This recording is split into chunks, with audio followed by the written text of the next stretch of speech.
Greetings and welcome to Office Hours with Dr. G. I'm your host, Dr. G, and I'm so glad you could keep our appointment.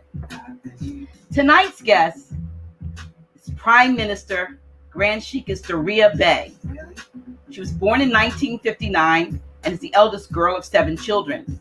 She says being born in Moorish Science was not easy for her since only 2 out of the 7 siblings were born in Moorish Science. However, with the assistance of aunts, uncles, cousins, 3 wonderful children and grandchildren, she has managed to keep it all together. Her lineage spans 4 generations, from her great-grandmother Sidney Travis Bey to her grandmother Julia Travis Ford Bey, who married James Ford Bey, to her father Leon Ford Bey, aka Ali Bey, who recently transitioned. Prime Minister Grand Sheikess Durriyyah Bey is a graduate of Rutgers University. She's been in education for over 40 years since then. Her qualifications range from early childhood development education, which includes daycare, through college. She also has a vast medical background in cardiovascular technology, neurophysiology and sleep medicine, and Moorish Science, law, and history. She's best known for her extensive knowledge of Moorish Science as taught by Prophet Noble Drew Ali and her great uncle Isaac Travis Bey, who was the Imam of the family. She started the Moorish Science with Sheikess Durriyyah Bey blog talk radio program in 2012, which includes Sunday school for children and adults, Wednesday Real Moorish Talk, and Friday Holy Night meetings. On March 22nd, 2013, Prime Minister Grand Sheikess Durriyyah Bey, along with 6 witnesses, made a re-proclamation of the Moorish nation in the county recorder's office in Chicago, Illinois. Prime Minister is the founder and head instructor of online schooling for Moorish children, which was opened and established in September 2015. The school provides strong quality education for the upliftment of our youth. The school's motto is educating our children's minds to excellence. Prime Minister Grand Sheikess Durriyyah Bey is an innovative, creative, and strong-willed force of humanity who is dedicated to the cause of uplifting our nation out of the downtrodden conditions and back to a stable condition that comes through our children, who are our future. I am so pleased to have with me today, help me welcome my guest, Prime Minister Grand Sheikess Durriyyah Bey. Welcome. Hi, Islam Mobite. How are you? Islam. So good to have you here finally on Office Hours with Dr. G. I have been running the promo and for a while now, for a few months now, about school, because so many have been inquiring, particularly with what's been going on over the past 18 months or so, about where can I have my child not educated, but can they get the knowledge that they need at home? And so the only one I know to refer them to is to the Prime Minister and Grand Sheikess Durriyyah Bey. So I am so pleased to have you here on the show to talk about how applied knowledge is power. And so welcome. Welcome. Yes, thank you. I am so pleased to be here. And I was told by someone else that you were running the promo, Brother Madudi. He said, "Did you see the promo movie?" And I said, "No, I'm so busy. I don't even get to see her show every now and then. I usually have to go back and see, what you have recorded." Yeah. And he said, "Yes, they're running the promo." So I was so excited, and we had a few people that called. Yes. So we appreciate that. Yes. Yes. So you did such a great job introducing me. I was trying to get all of that in my short period of time, and I was reading really fast, but I hope I did it justice, that we will get an understanding from that as to who you are, but you will give us the best intel on you, because who knows better than you about you. So again, as I said, it is a pleasure to have you here on the show. We have I almost wore the dress that I had on the first time I came down to the headquarters to meet you. But right.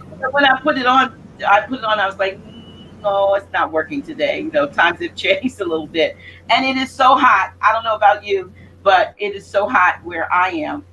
Looking forward to the weather letting up and giving us a break. Now, I think they've made a mistake. They're telling us that it's 94 here today and it's going to drop to 62 tomorrow. I don't think that that's really. I think maybe they're making a mistake. But if they're not, it's going to be a serious cool down. In the meantime, I hope you have some water with you and your air going, and I have my fan going. Yep, look, I've got some water here. So keep cool, and hey, let's get into it because let's Absolutely. now let me see. I haven't looked at my comments because I have some folk in the comments that always have things to say and so forth. But the interesting thing about you, Prime Minister Greshik, is that you were born in Moorish Science, and we have so many people today who are, calling up because they want to. How can I become a Moor, and how can I, some know that is correct in their status or their nationality, but you tell us about your upbringing and how when you say you were born in Moorish Science, what does that mean for you? Yes, so I've had the pleasure of being born in Moorish Science because my father was in Moorish Science. I believe he was age maybe 10 or 11. I wrote it in his when I did his bio for his funeral.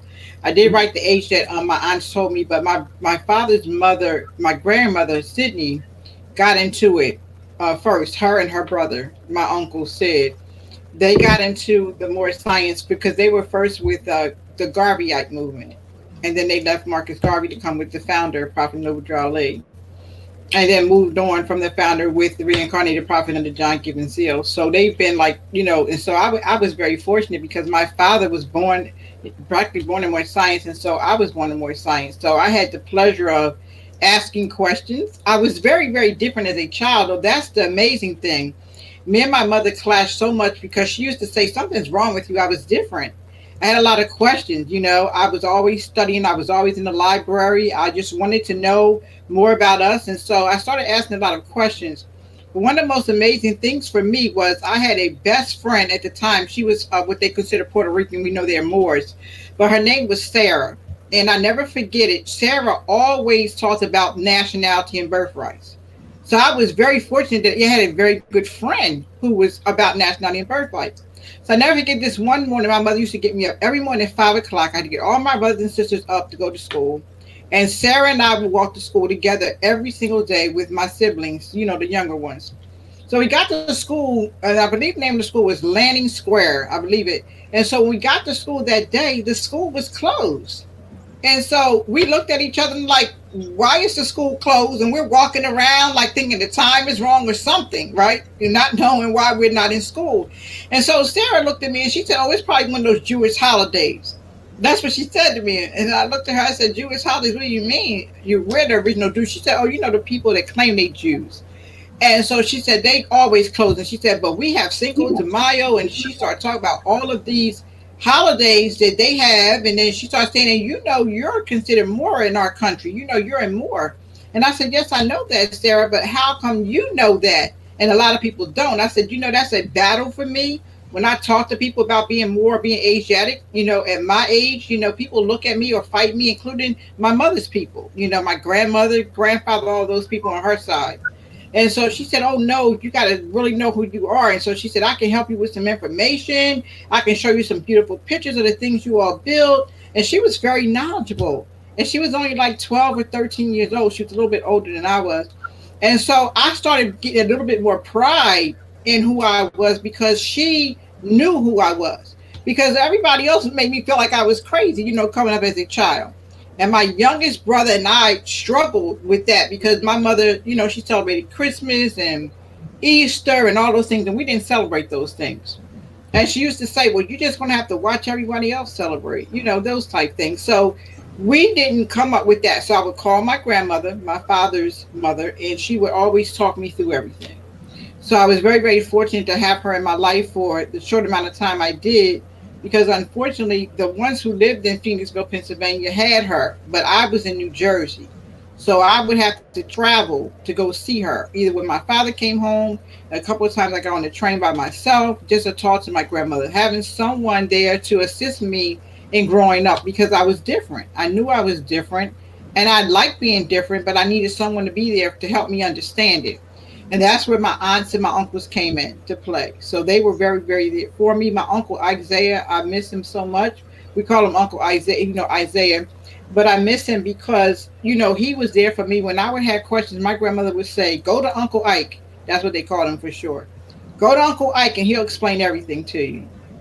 And that's where I started my journey, really getting into the depth of a lot of learning about the law and history part of the organization, about all of the people that came after the prophet. He really took his time with me. And I sat in that, what he used to say, it's not a library because there's no lies in this room.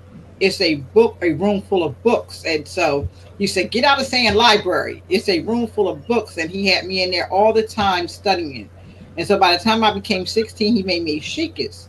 And I was really kind of concerned about that too. I was like, why I gotta be a Sheikess? I don't want to be a Sheikess. And he said, because you have to have the ability to teach. He said, and so you're going to be a Sheikess in 16. He said, it's not what you want to do, it's what you're going to do. And I was like, oh, all right, so I'll be a Sheikess. And so then he had me through the training and all of that and learning in books and studying.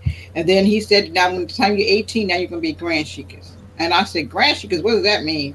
He said, that means you're going to be a minister and you're going to be leading the people to ministries. And I didn't understand what that meant really because I wasn't trying to lead nobody but myself. And I didn't realize the job I was going to wind up doing later on in the future, And a lot of people throughout the years challenged me, oh, let us see your paperwork and all kinds of things. I've been challenged a lot. So when people try to challenge who I am, it doesn't bother me. Because I heard people even say how she was born in Moorish Science. She ain't born in Moorish Science. And then when they saw my grandmother's picture on Facebook, they were apologizing. Oh, I apologize, Prime Minister.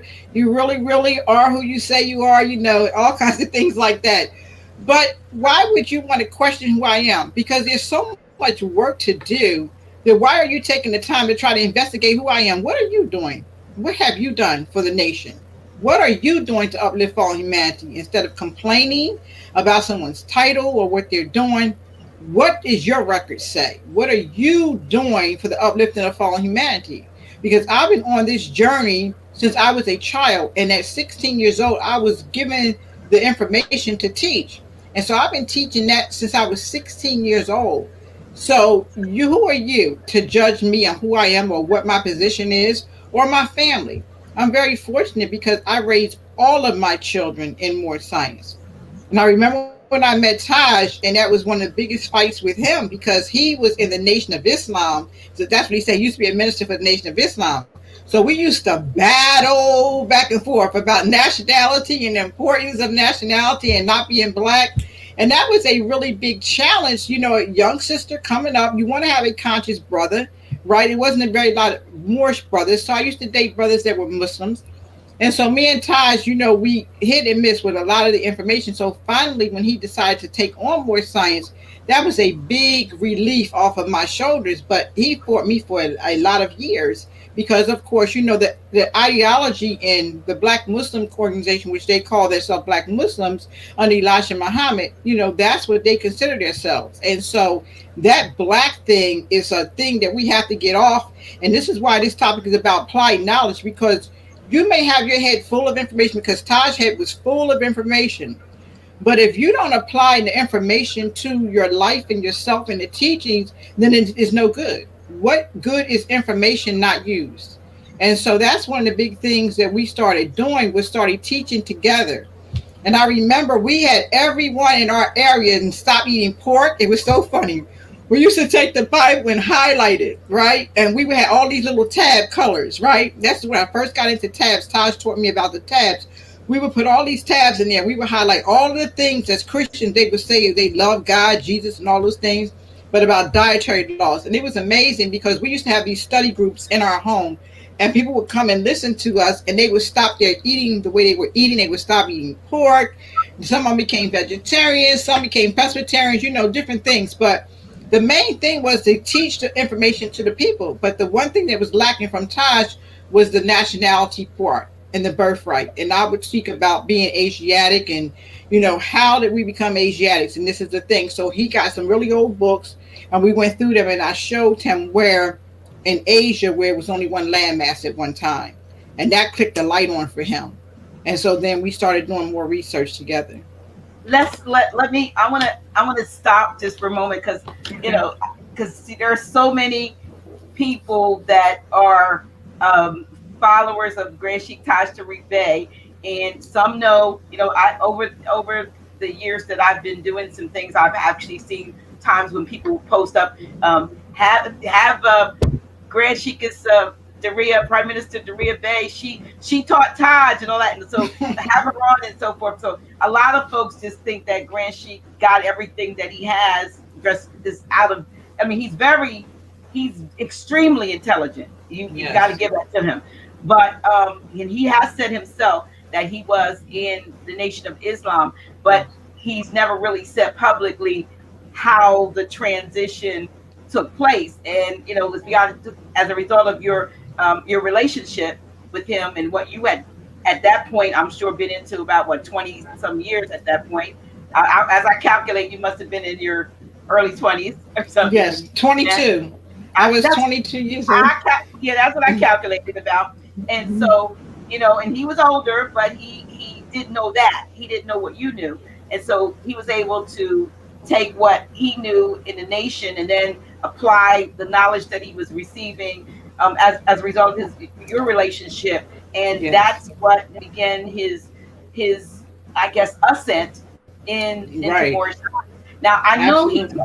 he did tell me. I remember a story he told me that you and he and someone else went to. I'm not sure who the elder was, but he was. I don't know whether he was the Grand Sheik or would he have been the Imam or whatever. They went to some. He'd never met this man before, and he called him in the back and shared some information and gave him some things, and it's almost like he was himself. I guess I don't know if he transitioned not long after that, but that this particular can you talk about it because he said he was in here Yes. for a long time, but this Grand Sheik saw something in him, Right. obviously. So, right. He's probably talking about our master teacher, Elisha O'Neill Ill, because we've had two. We've had Elisha O'Neill Ill and we had Muhammad Anderson Ill in Newark.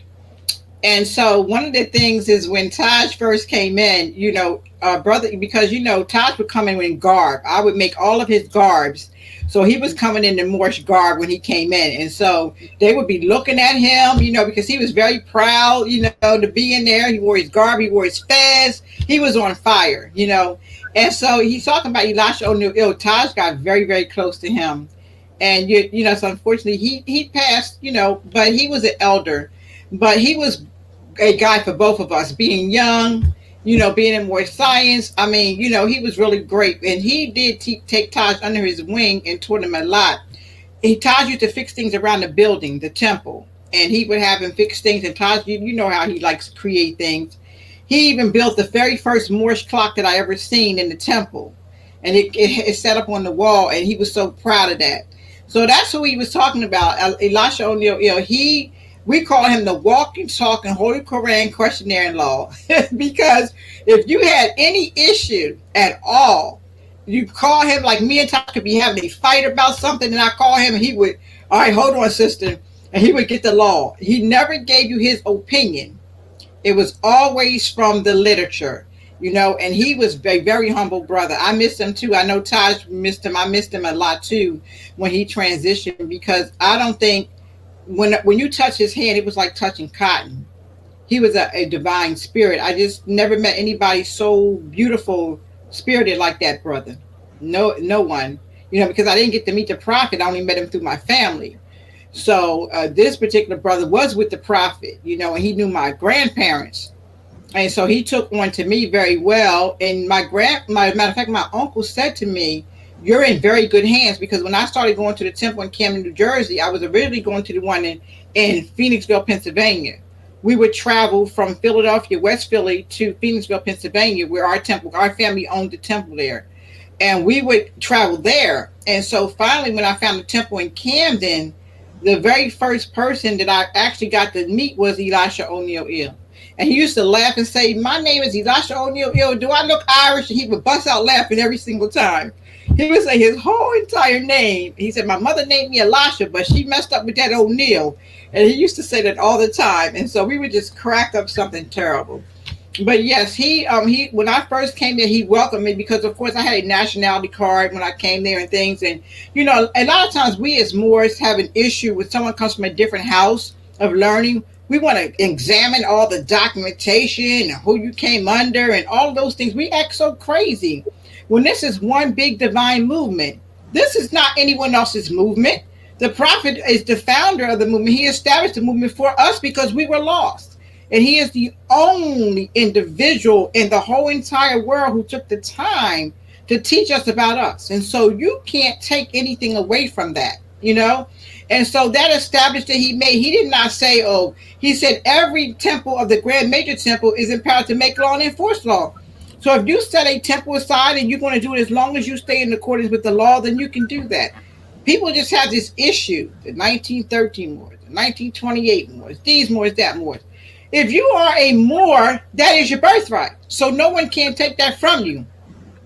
The house that you come out of, it just depends on where the learning was. So if you came out the house of R. Love Ill, I came out of the house of John Gibbonsdale, the reincarnated prophet. You came out of the house of Hamid Anderson Ill. It doesn't matter what house you come out of because the teachings should not be that different. You know what I mean? Because everyone should be teaching the same information. It is us that makes the difference and distinction. It causes so much confusion. Again, applied knowledge. If you take the knowledge that you have from your house and this one from that house and this one from that house, and we come together collectively, we can learn a lot of information because everyone is not learning the same information all the time. Say under the reincarnated prophet, he taught about diet, he taught about exercise, he talked about the law, he taught about the eating of flesh, right? He taught the sisters how to wrap their head, the brothers how to correctly put their feathers on their head, right? He taught all of that information to us, right? Some of the things that the founder was murdered at a very early age and he couldn't get to teach all of that. So these different individuals that came up underneath his lineage taught different things, you know what I mean, from different houses. And so we have to come collectively from those houses and come together as one unit. And like I said, I've been in this movement my whole entire life since I was born. You know what I mean? And I'm in my 60s now, and I still see some of the same confusion going on. This is the reason why I started the Moorish Science with Grand Sheikess Durriyyah Bey in 2012. What took place is me and Taj was having a conversation about, I was hearing all of these YouTubes, you know, started popping up and people were coming on saying all kinds of things that was not true. It was just not true, and it was eating me up inside because I knew better, but I was trying to ignore all the information I was hearing.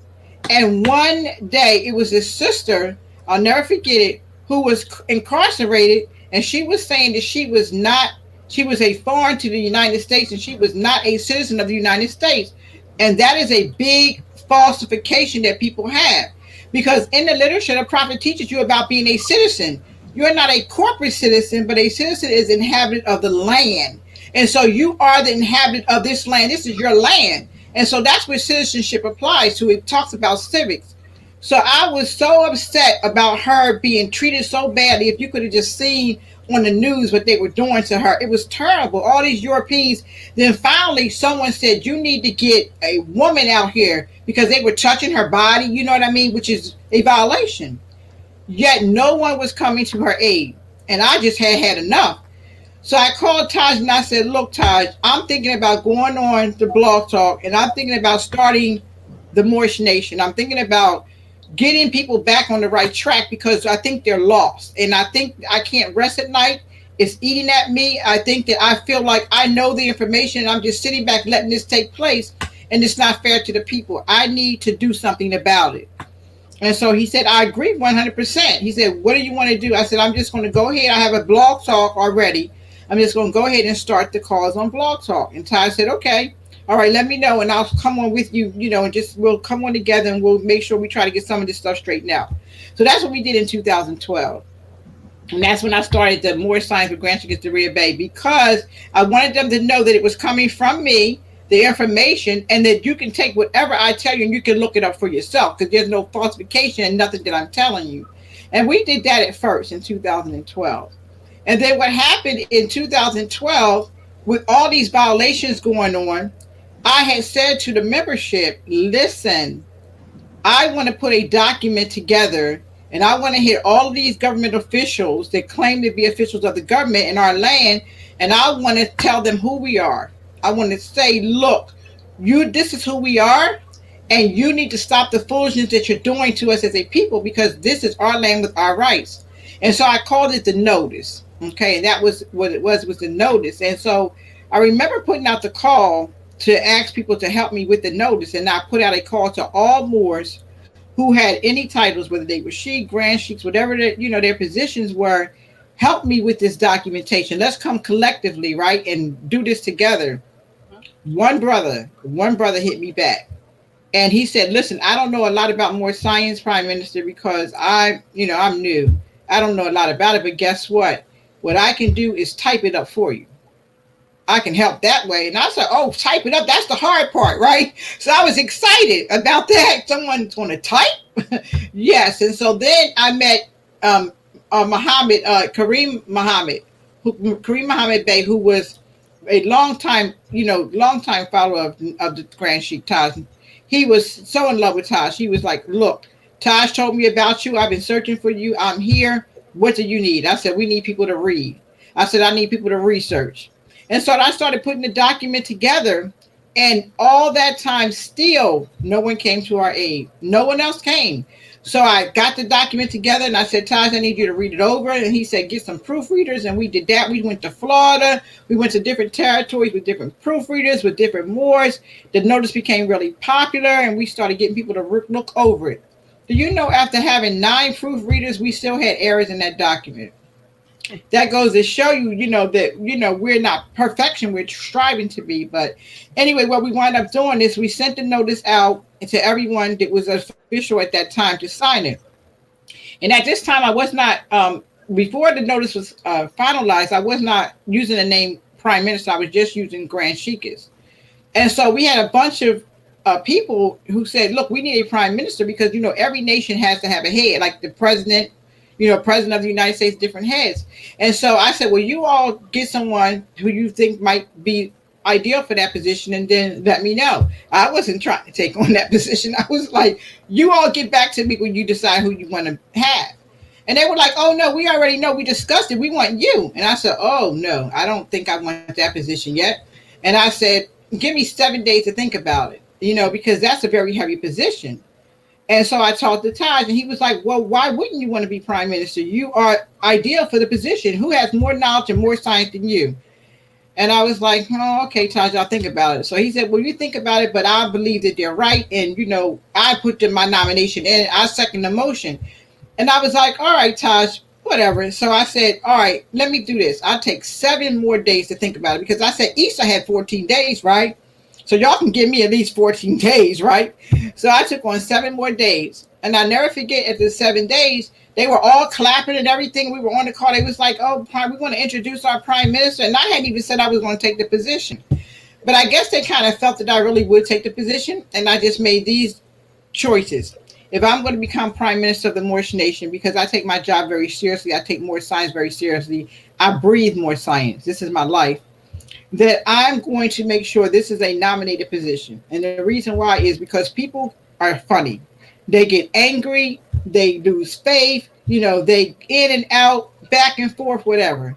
So if I take on this position, it's going to be a life-term position, which means that I have to have someone that's going to represent me when I get too old for the position, or if I pass form, or if I decide to step down.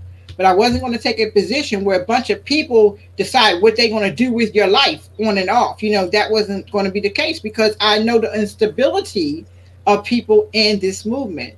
And that's why in the Quran, it talks about the instability of man. How beautiful is the prophet when he has all of these lessons in the Circle 7.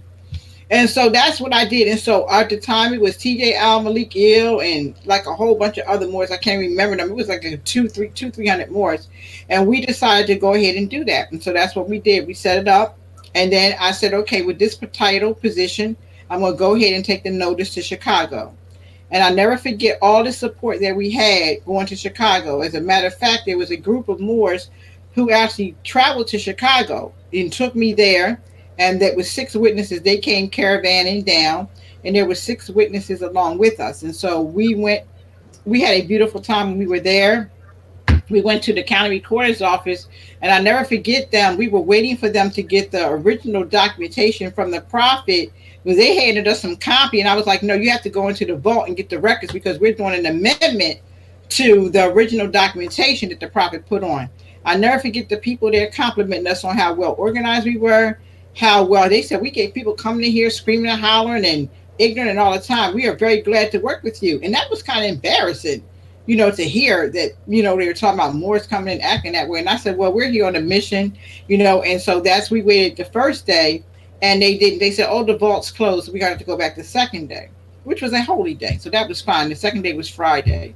So we went back on a Friday, and when we went back, they had the documentation that we wanted, and they showed us how on the 11 by 14s, where now the way they put paperwork away, that they weren't going to be able to do this, so they needed to shrink the filing down to an 8 by 10. And so they needed me to refile it. So we went through all of that, and then we did the witness sheet. They had to fax the witness sheet over because we did not have the witness sheet at the time. And so people would let them have the fax, and they faxed over the witness sheet, and all the witnesses signed it. And I smiled because, Prophet Noble Ali had witnesses when he went to put our authority in place, right? So it was nothing more than wonderful to have witnesses again when we were just amending the documentation. And anyone can get a copy of it. It's right there in Chicago, Illinois. They can go in. It's called the notice. They can look it up. It's right there on record. We did that. We went in 2013 and did that. So we did it March. So we took from September. Then we started on the notice in September. We finalized it in March. And we took it to there March the 22nd. So we also celebrate that day, March the 22nd, as our proclamation day too. So historically, we celebrate that day on the 22nd. So that's the note. And a lot of people get the notes, and they're like, oh my God, it's so powerful. Where did you get this information from? And just years of research, of information that you put together, years of research that you put together, and it makes sense because we as a people don't have any documentation. We have no head, and that's why we started the nation. We found a lot of people were running around with no head, just a bunch of tails. They were more saying stuff like, oh, I don't need a headquarters because I'm a head within myself. And things like that just sound totally ridiculous. And I was like, if you have no better proof than your plea and the priest have told you so, you do not know, you simply guess. So you running around here guessing about information when all this documentation is here. So we started the headquarters right here in Belcamp, Maryland. Well, we started in 96 Terra Drive in Stafford, Virginia. And then when we moved in 2014, we got a bigger building with the headquarters upstairs. So we moved here in Maryland. And so that's kind of the journey with the notice and getting the nation on board, and just getting the people on board. We started making sure people were nationalized correctly, making sure that they knew that they shouldn't be carrying any slave names in with them. Because one of the things is a lot of people say, oh, I should hyphenate that name. My grandmother gave me that name, or my mother gave you that name. And just because someone gave it to you does not make it right. And so we started making sure that we were telling people how you need to nationalize, how you can find your free national name, etc. So that was where we went on and did that. And then after that, in 2014, I was talking to Morris about starting a school. I always talk to Taj because he's one of my best friends. We're just really good friends. Whenever I need some advice about anything, I always go to him. And so I was talking to him, and I said, I want to start a school. And I said, but I'm getting a lot of resistance. Moors don't want it. They say, oh, who's going to pay for the building? We're going to get a landline. Where's the school going to be? It was just a lot of excuses about getting the school. And one of the things Prophet Noble Ali told us is that we should have a school. He said every temple, every nation should have a school.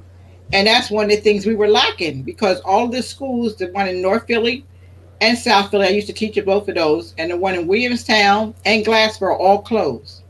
So there was no more schools. And so I went on and I started online schooling for Moorish children. Again, that was so that we can have children all over universally come to our school and to be online. And that was in 2015. And we've been going strong ever since. Woo, we got now 6 years in. I'm so excited about that. It was 6 years September, school years in, and so we've been just moving ever since with that. Yeah, so I'm sure you got something you want to get in there. You gonna let me in? Yes. No, you're. I look. I did have some questions, but I'm just listening to the history, and so forth. I want to go back All to right. your the reason, because some may not understand rather the reason why it was necessary for you or someone to go and do the re-proclamation. I do realize that there were sometimes orders and so forth that have been signed into so-called law, and that had a deadline on it, an expiration. And if those things are not as you said, re-proclamated or Yes. re-signed, then they just go away. And it's because some might say, well, how did you get to do that? I mean, anyone, I'm assuming, with the knowledge of that it needed to be done, could have done it. Is that Absolutely. okay? Absolutely. Okay. Absolutely. Because I have original documentation of the Prophet's proclamation in 1926. So I have that information. I also have my family started their own temple too. And because they were so discouraged about the way the Moors were carrying on, that I also have that information from them starting their very own temple and those charters. So I have two different charters. I have a charter from my family in Phoenixville, Pennsylvania, and I have the charter that I was given by Hamid Anderson Ill, way back in the, let's see, my son was born in 1980. So I was given that chart in 1984 by Hamid Anderson Ill. And so this is when he was about to start the Moorish Holy Temple of Science. And one of the things I told him is I helped him write the information for the Moorish Holy Temple of Science, but I myself was not going to be a member of the Moorish Holy Temple of Science because I believe that the Moorish Science Temple of America still could survive. And I remember him saying the reason he changed it from the Moorish Science Temple to the Moorish Holy Temple of Science is because to separate us from the confusion. But for me, I felt as though that was more confusion on board. You know what I mean? I just felt, I love him. He was one of my best teachers. But I just felt that to me that I wanted to stick with the guidelines which I was brought up on, which was the Moorish Science Temple. And I thought that the Moorish Science Temple could be redeemed. And so, with all that still on my heart, when I decided to do that proclamation, because I remember after that proclamation, there was a couple of phone calls that I got, and one was from Sister R. Love Ill, and she said to me, "I am so glad that you did that." She said someone needed to do that because we've been calling on someone. And I said, why does we wait for some savior to come save us? Like, why are we looking for one individual savior to come and save us? Like, I'm not a savior or anything. My thing was that I realized that the documentation needed to be updated because people were saying Moors are dead. There was only 50 of us hanging around. I mean, all these things they were posting. A lot of Moors was going back to the Negro degrees. They were not setting up temples. They were not doing proper nationality cards. Your nationality card serves as three purposes. It's your identification. It is your birthright. Your nationality card, identification, nationality card, and birthright. So it serves three purposes. It says this is your nationality and identification card for the Moorish Science Temple of America and birthright. So our birthrights were being destroyed and no one was doing anything about it. So after 100 years, if you do not re-establish an organization, and this is law, then the organization becomes invalid. Okay? And so 1913 is when this movement was first established, in 1913. 2013 made 100 years. And no one had done anything to reestablish the movement. So I went in, and that's what I did. I reestablished the original documentation the Prophet put on record. That's what I did. And then I took the information from 1926 and put an amendment to that documentation. And you could, like I said, anyone can get a copy of that. It's right there in the recorder's office. So you can get a copy of it. I think they charge like $20 or something for it, but you can get a copy of it. In Chicago. Yes, and we also have a copy of it here. When people ask for it, we also send them a copy of it here for free. But if you want to get an authentic seal, from their government, from Chicago, then you would have to get it from them. You know what I mean? Because they'll seal it for you and send it to you. Yes, absolutely. Um, I There's a question here, and since they put it here like 17 times, I'm going to ask it so they won't write it once more again. Um, IOLL says Oh, what? EOL, Micah. Okay, says it's asking what do you mean by confusion? All right. So what I mean by confusion was there's a lot of Moors who were saying the prophet founder left this person in charge, mentally ill, this person in charge, that person in charge.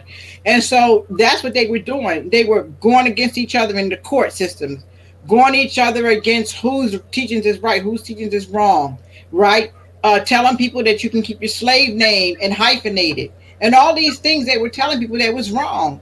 And so I wanted to take the confusion out of that because it doesn't matter if you were under CM Bey, which I'm not a big fan of CM Bey, but people, they follow him.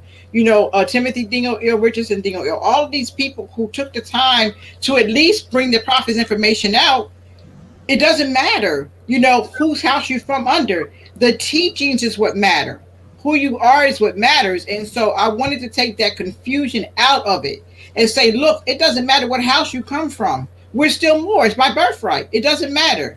We're still Asiatics by origin. Each of us have melanin in our skin. That's what makes us so beautiful and Creator's children, for those who believe in a divine being or spirit. And so therefore, why should we be fighting amongst one another about what house you came out of? That's the most ridiculous thing, I ever heard. It's so much confusion. It's like I was raised in my father's house. You were raised in my mother's house. Because we were raised by two different parents, doesn't make it us sisters?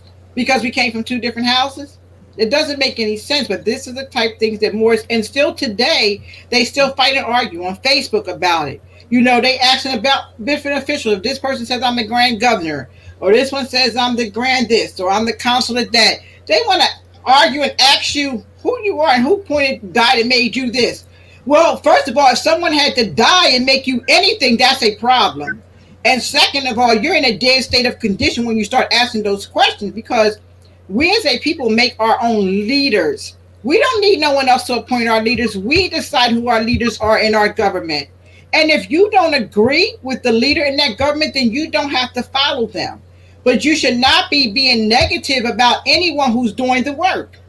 And my thing is always, what have you done lately for the Moorish Science Temple or Moorish Nation Organization? Talk about what you have done other than running your mouth and complaining about someone else that's doing the work. I don't have the tolerance for it. There's brothers that trashed me on the different places. I remember Cujo was saying some things about me I heard, but I don't pay him any attention. And I remember that one of the brothers, Sheikh Daoud, had to straighten him out about some things. So people don't even know me. They don't even know my lineage. They don't know my background. They don't know anything about me to challenge me. And all of the people who have come up to try to challenge me about Moorish science, I don't do that. But if they come at me wrong, I put them in check. Because a check don't lie. You know what I mean? I just put them in a check. Because it doesn't make sense. Why are you challenging who I am? Why don't you say, how can I help you for the uplift and the fallen humanity? How can I help you on the great job that you're trying to do? How can I send my children to your school? How can I teach at the school? How can I help further our knowledge base? How can I do those things? Because again, applied knowledge, when you have a head full of people say, oh, this person's so intelligent. Oh, that's so okay, good. Oh, he knows more science than you probably know. Okay, I don't doubt that. Being born and raised, it don't mean that I'm the master of all more science. I'm pretty good at it, but hey, all right. But where is it applied at? Where is it being put out? Where can I see it? Who is he teaching? Who is she teaching? Who are they showing? And that is what needs to happen. We need to take the information that we have in our heads and we need to put that information into the records because we have to rewrite the legacy of our people because all we have is someone else's story. And so I'm rewriting legacy right now. I'm rewriting it the way it's supposed to be written. If you have some information to add to the legacy book, then send it. But we need to make sure that we're telling our story from our point of view and not from someone else's point of view. And not from some of these Negro leaders or some of these people so proud to be black, the European is paying them to tell our story in their interpretation. And we thought, oh, that's a melanated brothers. You should read his book. And his book is garbage. Because if you still calling yourself Negro, black, colored, and African American, I don't want to hear nothing that you have to say. How much knowledge do you have? You still calling yourself those things that delude to slavery. So I can't listen to a Negro mentality. And that's just the truth. And I don't want no European trying to tell me about my history either. Because people only tell you something that makes it convenient for them. Why are you trying to tell me something now? You didn't tell me anything before. You didn't even try to help me. All you're trying to do is rip us from our rights. And one more thing I want to say, and then I'll yield. Most people, you hear them always talking about brown people and yellow people and black people, right? Every time we have an issue, they bring everybody on board, right? They want to bring everybody as a melanated people. Why don't we just stick with our issue? The so-called people that you want to call brown ain't trying to fight your fight. The people that you call yellow ain't trying to fight your fight. The only people we always want to say, oh, and then everybody's our brothers and sisters. Everybody is not there to fight your fight. So why, as people, do we always want to bring everybody else in on board? Why can't we just fight our own issues for our own? Because no one's pain is like our pain. They don't have the same pain that we have. They don't have the same struggle that we have. And so we need to stop trying to include everyone else in our struggle. Wake up, Moors, and learn how to apply the knowledge of self to yourself and stop trying to bring everybody else on board because no one else cares about your fight. I yield to you, Dr. Nayela. Well, I want you to, you're the teacher. You are the teacher, and I just wanted, you're right about the confusion. There is a lot of confusion.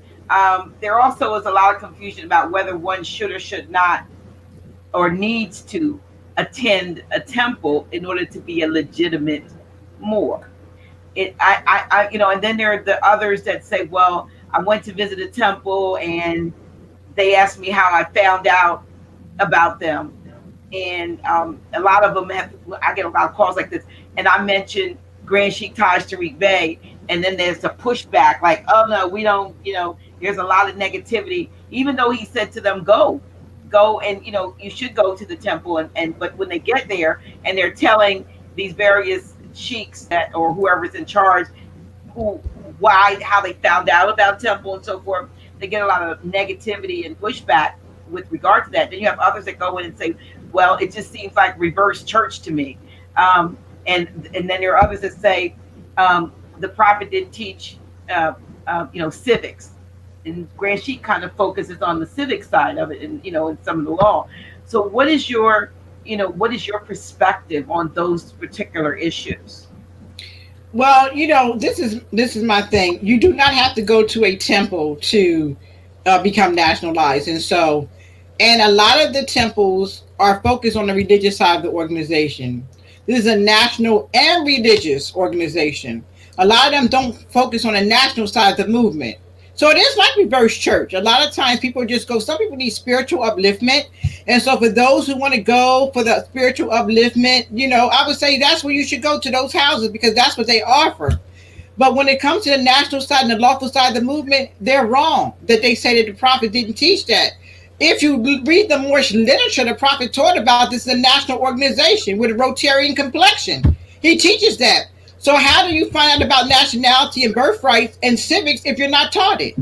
And so that's just, again, people's perception. And then, this is the thing. We all have our portions, right? We all have our portions. And so some people have that portion, and that's where they're stuck. They just want to keep moving it, talking about, because some people I've been in temples that got a church, a Bible on the altar. And you would think you in the church, howling up and down. And I can't visit those, a Bible on the altar, because even if you use the Piscean record to refer to, that book is taken from a lot of different books. We know it's not an authentic book. It's not an authentic record. Right. And so for people trying to make it a holy book is ridiculous to me. But then again, it's an applied knowledge because I know this. Right. The next thing is that when you go to a temple, if they have a pushback about another leader, then you're in the wrong house.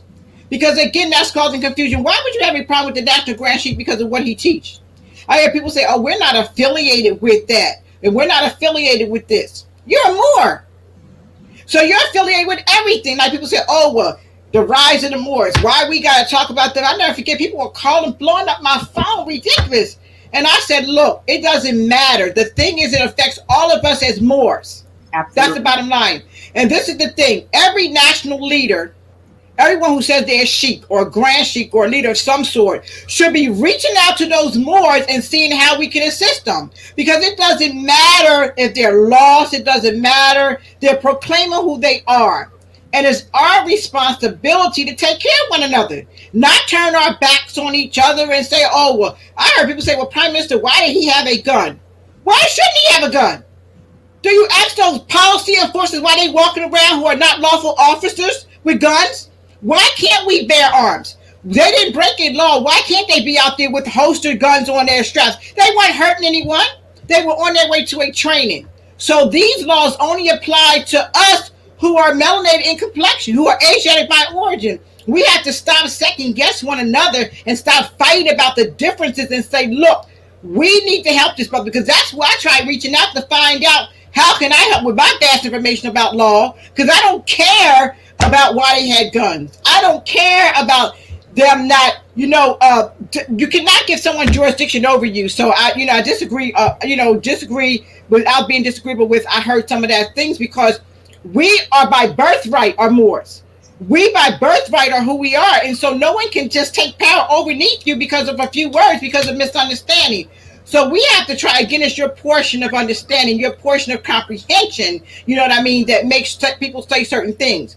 But our whole main thing is that even if there's someone else working with them, can I help you, brother? Is there any research I can do, or sister? What can I help you with? What documentation do you already have?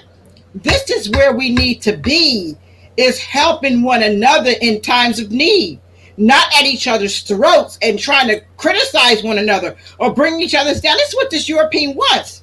And I'm not going to give them the time of day, because I'm like the prophet. I don't care for a pale form. I don't care for them at all. And nothing that they say or do about our people, I'm not going to listen to what they have to say. We have to make sure that we're taking care of one another. And that's it, no matter what. If I fall short, pick me up. Why are you going to stomp on me when I'm down? Why are we doing that to one another? And this is my job. I feel like this is my job. And anybody that want to join in the fight, uplifting fallen humanity. And we have to start. Some of us is too late for. Some of us are so set in our ways. The prophet said he came for the young and the yet unborn.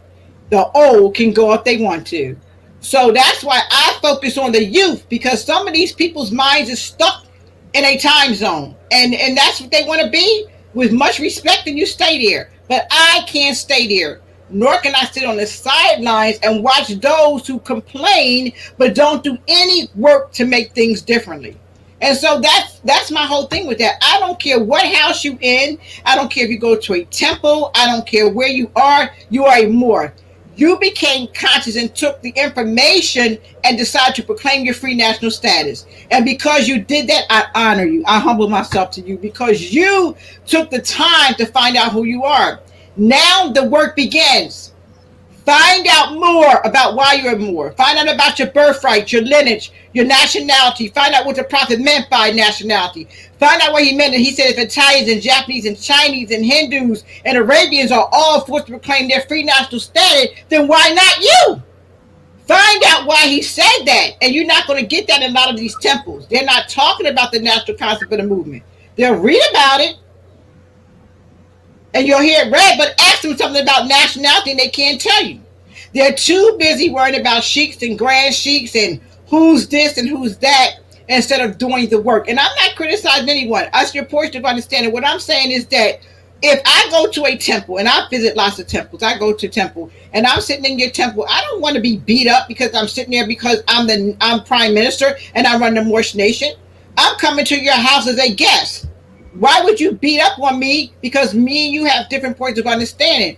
Why don't you come to me and say, sister, listen, I know that you're working on the lawful and national side of the movement. Can you help me with that? Can you help me teach the membership that? These are the things that we need to do. I do recall that there were some Moors that were coming, when we were having regular open meetings at House of Real Awakening Minds, and they would come up from the Maryland, Baltimore area territory. And I remember an instance, and some of them might be on here, I'm not sure, but they were visiting a temple in that area. And it seemed to them that that the temple was sort of an us four no more setup. It was like they really weren't, no more, quote unquote, no pun intended, but they were set up, and they seemed to be getting benefits, but they didn't really want anyone to come in and begin, as I was saying, to teach anything with regard to the actual civic side or the law. They were just happy doing their little bit, and if you who sent you here, and that they went through that thing, and then they allowed them to come in and actually do some teaching, because I realized they did know more that they should have known, but then they got intimidated because it seemed like they were almost as no different than a 501c3 setup, and they didn't want their setup messed up. Because here's the thing, I'm 66, and when I found out about my Moorish nationality, I was 56. And I had to wait. Someone called me the other day, and she was upset. She said, "I'm 40 years old, and I'm just finding." I said, "Don't feel bad." I said, "I didn't find out till I was 56, so don't worry about it." I said, "You're on time. You're still breathing, so you can now do what you need to do." But the thing I noted, that where sort of quote unquote Christians and the Mormons and all would knock door to door, Jehovah's Witness door to door, to tell people about their God and their religion. Why were not the Moorish nation, the leaders of the Moorish nation, why were they not going out into the highways and the hedges also and rescuing us? Why were they content and letting us, wallow in churches? And I, myself in church, and then became one of those ones that was giving, that type of doctrinal, dogmatic teaching to people that actually kept them locked in the prison, that they didn't give them any hope. Just said, keep coming back, keep coming back. Why were not the leadership of either the MSTA or whatever other part going out and rescuing us by at least evangelizing, telling us who we are? Why did they let us just go to churches and go in and look for them? You had to find them. They should have been looking for us. Absolutely. This is the way I feel about it. I feel that there was a lot of compromise going on. All over. You may have seen a couple of people, men walking around or with a fez, or women with a turban, but you didn't know what that was, because they never approached you. They never tried to witness, so to speak, to you and give you the good news of who you were. And now, to me, what you've done and what Grand Sheik, you and Grand Sheik have done, and over the years, actually has opened Moorish science and nationality and birthright to millions of people that would not know. And those leaders seem to have been content, and not just whatever little benefit they were getting, that was sufficient for them. Go ahead. No, I'm saying, do you agree or disagree? Because this is my observation. Yes, I agree. And one of the things is that's why I started what I did. One of the things is, yes, it's unfortunate that it seemed like a lot of them were afraid and scared, I think that they were going back into submission, afraid and scared, like you said, about losing their money, because a lot of them opened up a 5013. They did that, and they started at 502 and something else.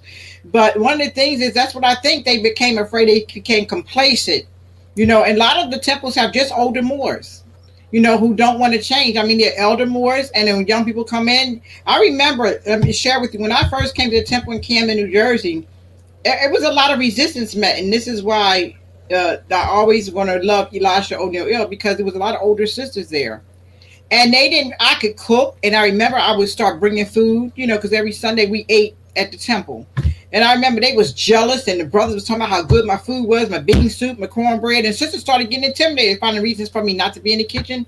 Taj probably could share some, just different things, and I just couldn't understand it. So one of the lessons that Elisha O'Neill gave me, he pulled me to the side. He said, look, these are the same people outside, in the outside world, just coming in here to live a better life. So when you come to the temples, one of the things I think is, people are looking for people who are already saved or on the right track. But a lot of people in the temples are just as messed up as the people that's coming from the outside, right? True. And that was a great lesson that he gave me. Don't look for perfection coming into this movement, because I was excited to see other Moors outside of my family, right? I would see them in the street in different places, but I was congregating with people who were not just my family. I was excited, but these sisters seemed to have a problem with me, and it was just that jealousy. And the prophet talks about this ancient hatred. So one of the things I try to do was just try to shake that off. and try to build a relationship with him. Let them know I'm not trying to here to replace anyone. I'm just here trying to do my part. You know what I mean? And so I think a lot of people just got stuck in that. But everything is in divine order. I think that after all of that time passed and people didn't speak and, everything, I believe everyone comes into your life for a reason. I believe meeting Taj, because I met Taj years ago. He used to cut my hair way back when I was in high school, and he used to flirt at me. When we met again, we started dating again when we first met, but he used to always tease me back then. It wasn't time yet. He used to work at Ali's barbershop, and Ali was a Moor. So just think about it. Taj was working with a Moor, and they didn't even talk about nationality and birthrights. So he worked at a barbershop. There was a Moorish barbershop, but they didn't talk about nationality and birthrights there. Because I said, you work at Ali's barbershop and you never heard about being a Moor? He was like, I heard about Moors. I heard about Noble Ali, but they never said more than that. We just honored him. And so that became a conversation for him and I, to take. And so I believe that everyone that comes into your life comes into the timing is correct for the season and the time that they're there. And I think that we probably as Moors had to go through this downtime to be able to now have this boom that we have right now where people are knowing something is wrong. The whole world knows something's wrong, okay? And our people know, they know. I mean, look at our, this is funny. I just shared this story with my uncle. When Roots came out, we know that Alex Haley copied some European book on Roots or whatever, but it still was a good lesson in Roots for us. I remember that people were naming their children Kizzy and, all kinds of names right from Roots, right? Yeah. And so me and my uncle had this discussion in 1973. And I said, you know what, Uncle, it's beautiful that they're giving their children these names, but they still got these slave names. And, it just tears me up with these Johnston and Bristow and Brent, And so he said, listen, daughter, because we're the real daughters of ISIS. He used to call me daughter. He said, listen. He said, but at least they have a start. Because now they're giving them the first and middle name. Now all we got to do is work on the last name. And I thought about that because Prophet Noble Ali said that it's going to come a time when the doors are going to be so wide open for nationality cards, there's not going to be enough secretaries to fill the orders, right? And I remember when Taj was doing the House of Reawakening Minds, I remember this was about 3 or 4 years ago. And I remember I met you, and I think you started introducing people to the nation. I had went away to do some lectures in California. When I came back, the mail was all overflowing, right? With people want nationality cards. I was like, oh my goodness, I don't have enough people here to help me do these nationality cards. And so anyway, I stayed up day and night and day, right? Me and my son until I got them all complete. So I look at those prophecies because what is a prophecy? It's a prophetic, right? Someone who's actually prophesizing is just telling you what's coming to pass, right? Any one of us could be considered to be prophetic. If we can tell you today or tomorrow what we think is going to take place, that's a prophecy, right? But there comes a divinity when you have someone who takes the time to take their whole entire life to teach you about yourself and lose their life for that. And you can't get time back. Time is the one thing that we can never get back. And so what I look is I don't let people waste my time. Because if you are not serious about finding out who you are, if you're not serious about stop being nickel, black, and colored, if you want to have a real conversation with me, then let's talk about nationality and birthrights and how to get that Negro off of you. Let's talk about those things. Because as long as you call yourselves those things that delude to slavery, that European will always have a hold of you. And I've met brothers who've done lectures. And I'll never forget this one brother. He called me up and he was talking to me. And he kept saying black and kept saying African American and I had to stop him because my ears could not take anymore. And I said, no, let me ask you a question. So when you are giving lectures to the people, is that the language that you're using? And he said, yes, because I'm trying to reach the people. I said, well, let me go back to the Prophet Noble Ali in 1913, Mo. He stood on the corners and said, come all ye Asians of America and hear the truth about your nationality and birthrights, because you are not. So if the prophet could reach that many people in 1913 by the thousands, why would you take us backward and use that language if you're trying to wake up the people? It doesn't make sense. You're using an excuse Okay, and we're done with excuses. We don't need no more excuses from our people. We need results. And again, it's applied knowledge. So if you was taking the knowledge that was given to you and you applied it to the people, someone might ask you, what do you mean I'm Asiatic? I have that question all the time, and I'm glad to break it down. What do you mean I'm not black? Why am I not African American? That's why Taj and I wrote several books like the nigger problem, because people, these are questions that they have, right? And we got together collaboratively and said, look, we got to put this in a book, and we stayed up day and night with our differences, of different styles. That's how we do a lot of books we wrote together. But and the end result was we got the books out there. And the bottom line is that is what these books are for, information. We're trying to help people wake up to who you are and stop making an excuse. Stop trying to be a Negro to be convenient, or black by conversation to be convenient, because I am not going to be a Negro, nigger, black, African American, and anyone else for convenience or conversation. It's not going to happen. No one can change your decent nature unless their powers extend beyond a great universal creator. And since no one but you is that close to the creator, because you're the creator of yourself, then no one has the right to call you those things that delude to slavery. Absolutely no one. And you have the power to stop it. But when you submit to those things, you're staying in a slave state of condition. And that's unfortunate. But some of our people are conveniently being black. They're black with their friends and family members, and then they want to be Moorish when they're talking to you in conversation. But what happens with the truth? When they keep using that information and language, when they speaking to you, it's going to slip, isn't it? And they're going to start using that term because it's slipping. I have people who say, I can't talk to you, and I say, good. Because if we're not having a conversation about Negro, black, and color, if we're not having a conversation about not calling our children kids, if we're talking a language, that tears me up. Kids, when did we start that? Look how far back that word goes. And the thing again, you took on somebody's learned behavior, and that's what you've been doing. It's a learned behavior process. And I had someone try to convince me we African Americans. Oh, well, we are African Americans. I said we are descendants of Africans born here in America. But let me ask you, if you're African, fine.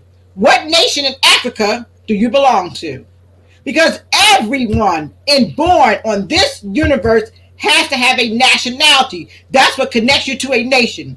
If you are not connected by natural origin, then you have no nation, then you are not considered human. And that's why the Europeans treat you as inhuman and property, because you do not relate to the family of nations. That comes from nationality.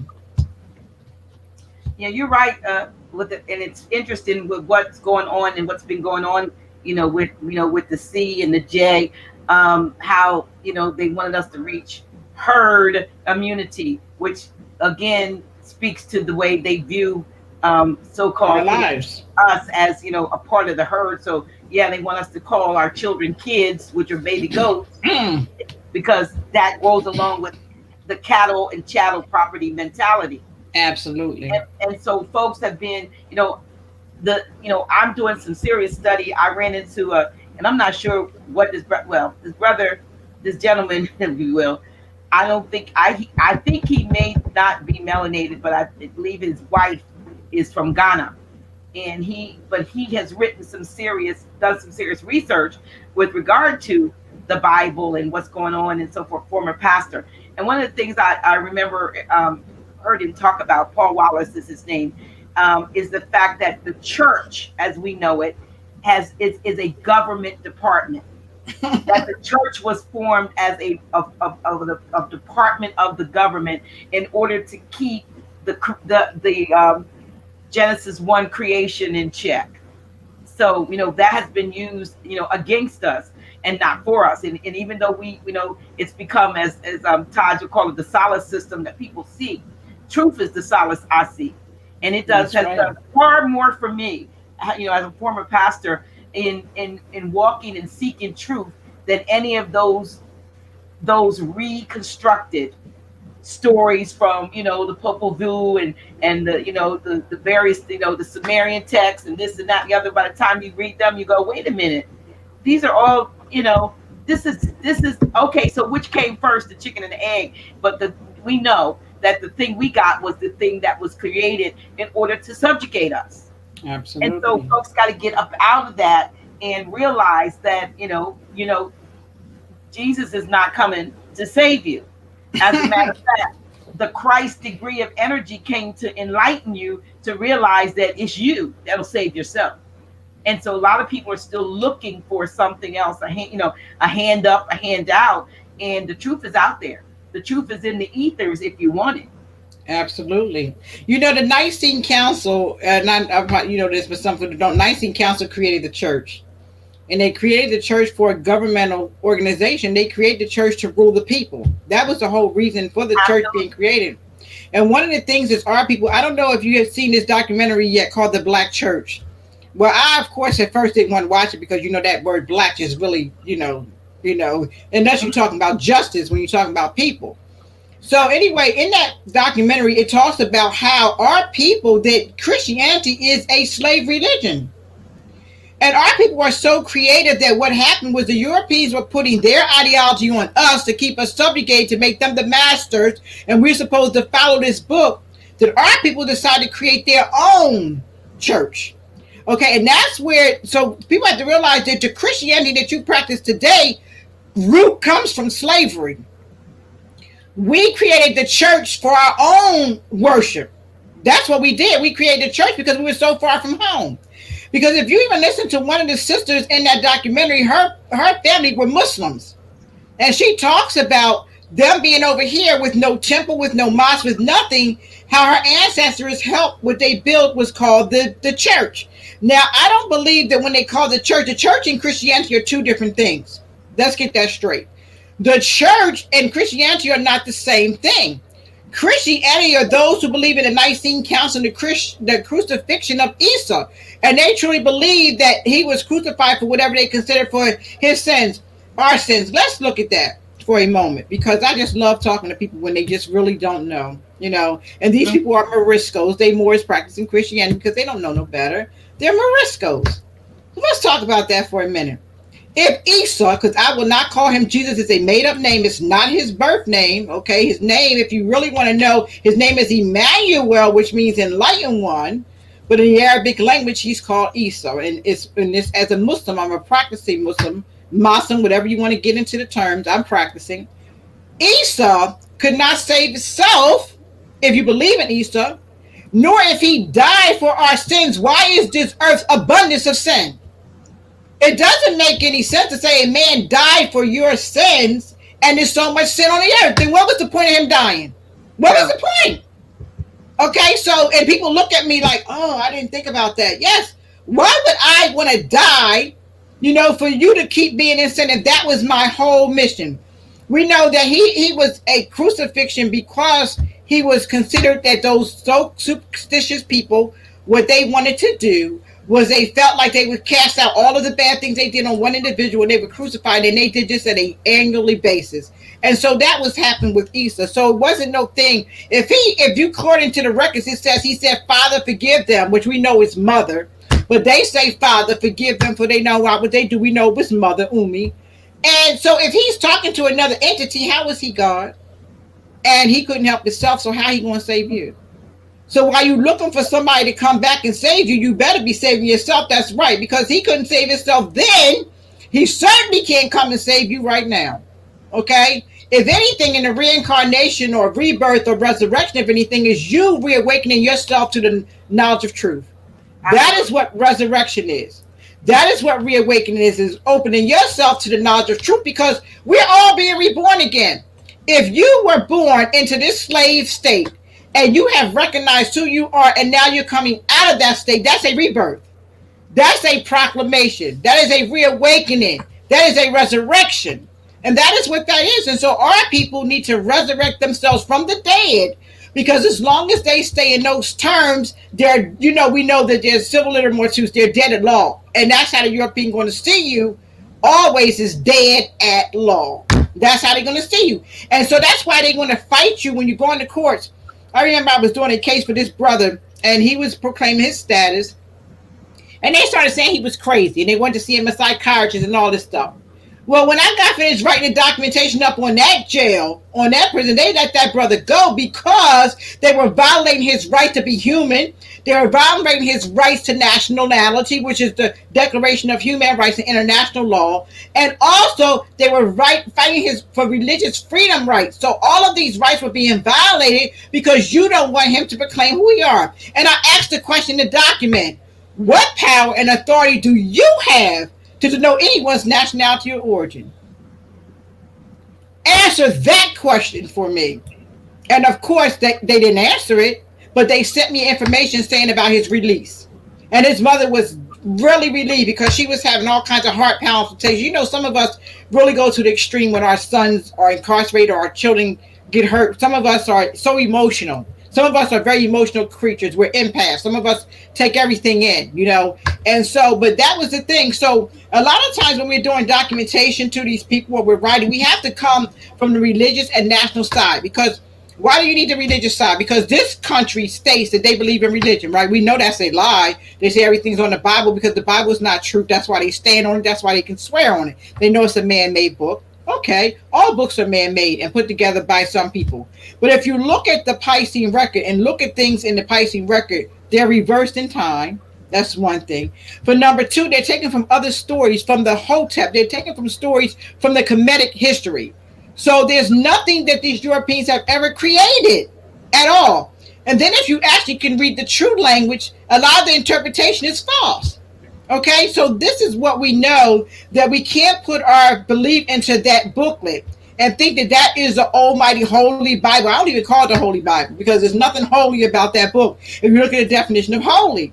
So we, by convenience and, you know, want to respect other people. I'm not trying to disrespect you, but if you think I'm going to lie to make you feel respected, then you have another thing coming. I guess you're going to feel disrespected because I'm not going to fake truth to make you comfortable. It's just not going to happen. And that's why people like me, people don't like to talk to me because I don't have anything else for you. I'm not going to fulfill your fantasies and try to make you comfortable. I want to have an uncomfortable conversation because when you get comfortable, you become complacent. I want to have that conversation uncomfortably. I don't ever want you to be so comfortable that you're allowing somebody. This is what we did. When the prophet passed, Moors got comfortable. And through the years, that's what happened. Then we had all these different leaders who fought each other into these European court systems and all of this, and everyone fought each other. They had their backs turned on each other. Europeans said, oh, I got my job done. I did it. You know, I got them separated. You know, I used their own people to do it. And that is what they do. They kill off our leaders, right? They killed the prophet. Let's be real. People try to act like, oh, he might have died from tuberculosis. He was beat to death. Why? Because he came and took the time to tell you who you were. And I ask people a question. They say, oh, I was a more before the prophet. I don't care nothing about the prophet. I don't care. Okay. You don't have to respect him. You don't have to do that. But let me ask you a question. Do you think that you would know who you are today if it wasn't for him coming here in 1912 and set up the first organization in 1913? Do you know? Now, oh, there was Deuce Muhammad. There was a whole lot of people here on earth. They were here, but no one took the time to teach you about you. No one did that but him. So how can you not respect and honor the man that gave his very life? And this is why we're treated this way. This is why, because we don't know how to honor one another or respect one another. He is if you want to look at it, he's the father of the Moorish nation because he did what? He rebirthed us. Because we lost everything. We didn't know who we were coming out of slavery. Even with Harriet Tubman, which I love her, honored that they call her Musa, honored, but she did not know who she was. She just knew that she didn't want to be a slave, but she had no concept of nationality and birthrights. So right after her comes Prophet Noble Ali and starts teaching us about who we are. And then sometimes people are on a fad. You know, this is a fad here. This is a fad there. So they jump on for a fad. Not really comprehending the information that was given. So I think that's why some people didn't really stick around, maybe because, you know, it was easier, more comfortable to be black. You know, more to get in where you fit in to be type thing. That's what people were doing. But the truth don't change. It is at all. It is what it is. And, you know, they say to the victor go the spoils. They say the victors write history. The victor gets the opportunity to write, and in our case rewrite his story. It's his Yes. story. And I know we talked about how I feel about history, and I Yes. think you gave me a name for it, for what it is, because I said we don't have a history. Legacy. It's a legacy. It's our legacy, is his history, his That's story. right. It's his story, our legacy. And so they have written it in such a way. And here's something interesting, and sort of off, but kind of related. I was listening and studying some stuff, which I'm, preparing for something I have to do next year. And I found out that in terms of a lot of these military campaigns, where a lot of our military, our men and women who have gone over and fought these senseless wars, when they get there, the trauma that many of them come back with sometimes is to find out that they're not really going. Yeah, this is a drop of bomb. They're not really going over there to free some nation or whatever. They're, in most cases, they've been going to these other places to pick up artifacts and to take things that would validate the true, what do we call us? It's our legacy. The true legacy of what happened.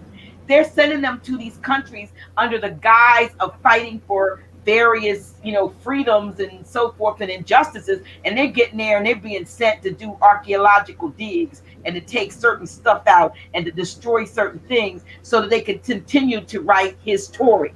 That's right. And they've been doing this to us for centuries and thousands of years. They've been rewriting and reconstructing his story to the extent that we've been written out and minimized to the extent that we don't even, and then we suffer from a collective sort of I want to say cellular historical trauma that's in our DNA.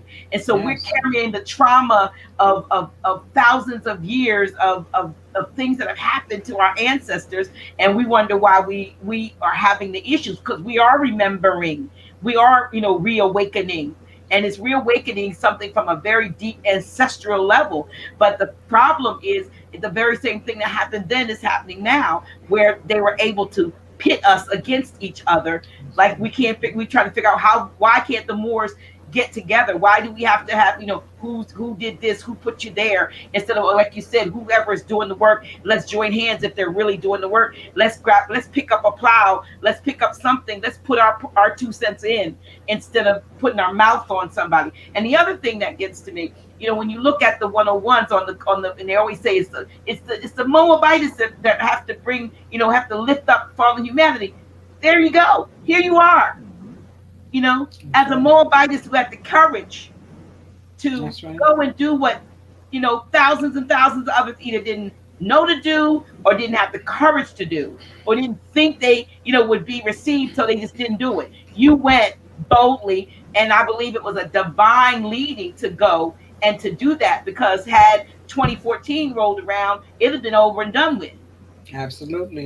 And so instead of thanking you, but because they don't understand what happened, they want to put their mouth on you. They could have done the same thing. They could have done the same thing. Well, what's interesting? First, I want to say, and what you made very valid points. Mind never does forget. Back to the ages, masterminds can trace themselves. So we don't forget. That's why we don't use the word forget. We bring remembrance to aid. And you're right, because in this reawakening moment, people are waking up to the true knowledge of self. We're going back to cleaning our diets up, to exercising, to meditating. All those things our ancient parents did. We're going back to that, And I did want to hit on, the most interesting thing you said is when I did the proclamation in 2013, I had calls from maybe about 5 or 6 different people. Oh, I did a proclamation. Oh, I did this. I did that. And I was like, oh, wonderful. Can we meet? Can we take what I have and what you have and make it a more powerful document? Because we can release it again, like in maybe not 2014, but maybe in 2015, staying on the odd numbers, right? We know the energy of the odd numbers, right? And so I said, let's go ahead and do it in 2015. Bring me what you got. Let's get together and make it a more powerful document. Let's hit them up every number year, right? So we do it in 2015 and do again in 17. No one ever brought me any documentation. Nothing. Didn't email me, text me, nothing. Didn't send me one thing in this electrified age that the prophet talks about. But I heard all these people say what they did. And I was like, wonderful. And I thought maybe they thought I was going to be negative about it, because I'm not the only one with that thought. And I do believe that when we have a thought that is given out to certain individuals, and then whoever acts on the thought, right? And so that is my thing, because I'm telling you, I struggled with this for a couple of years before I did anything. But that sister, the humanity, when humanity was being destroyed in the street and not no brother, nobody was there to assist her, and people were talking trash about her, all our people talking trash about her and how she was dressed, and they forgot everything else about how she was treated, and they focused on everything else. And I was sick of it. You know, all of us get to a boiling point, and I hadn't had it way above there, right? And so I couldn't take it anymore. And I said, I'm retired. You know, this is the thing.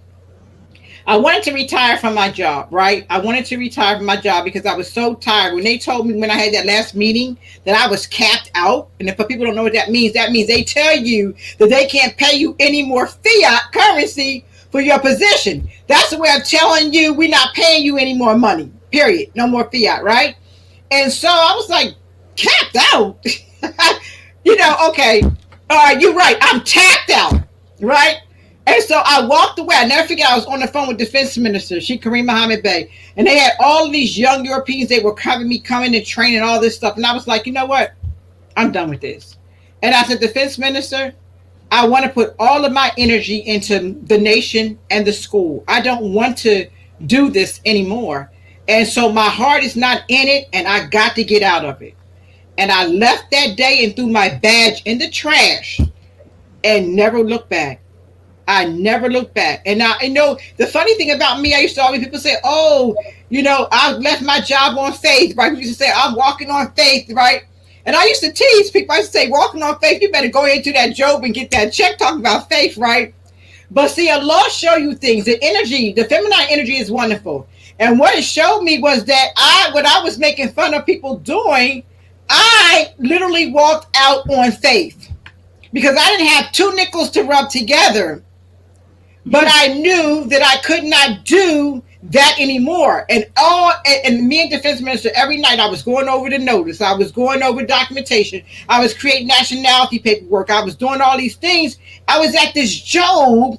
And I'm telling you, when they would call me, because I'm the senior person, they would call me and I'd be like, what do you want? You know what I mean? Because I'm busy putting the nation stuff together. I just couldn't do it anymore. I literally walked out that way. Defense Minister stayed on the phone with me. He said, you sure, Prime Minister? I dropped my badge in the trash can. And I never looked back. That was in 2015.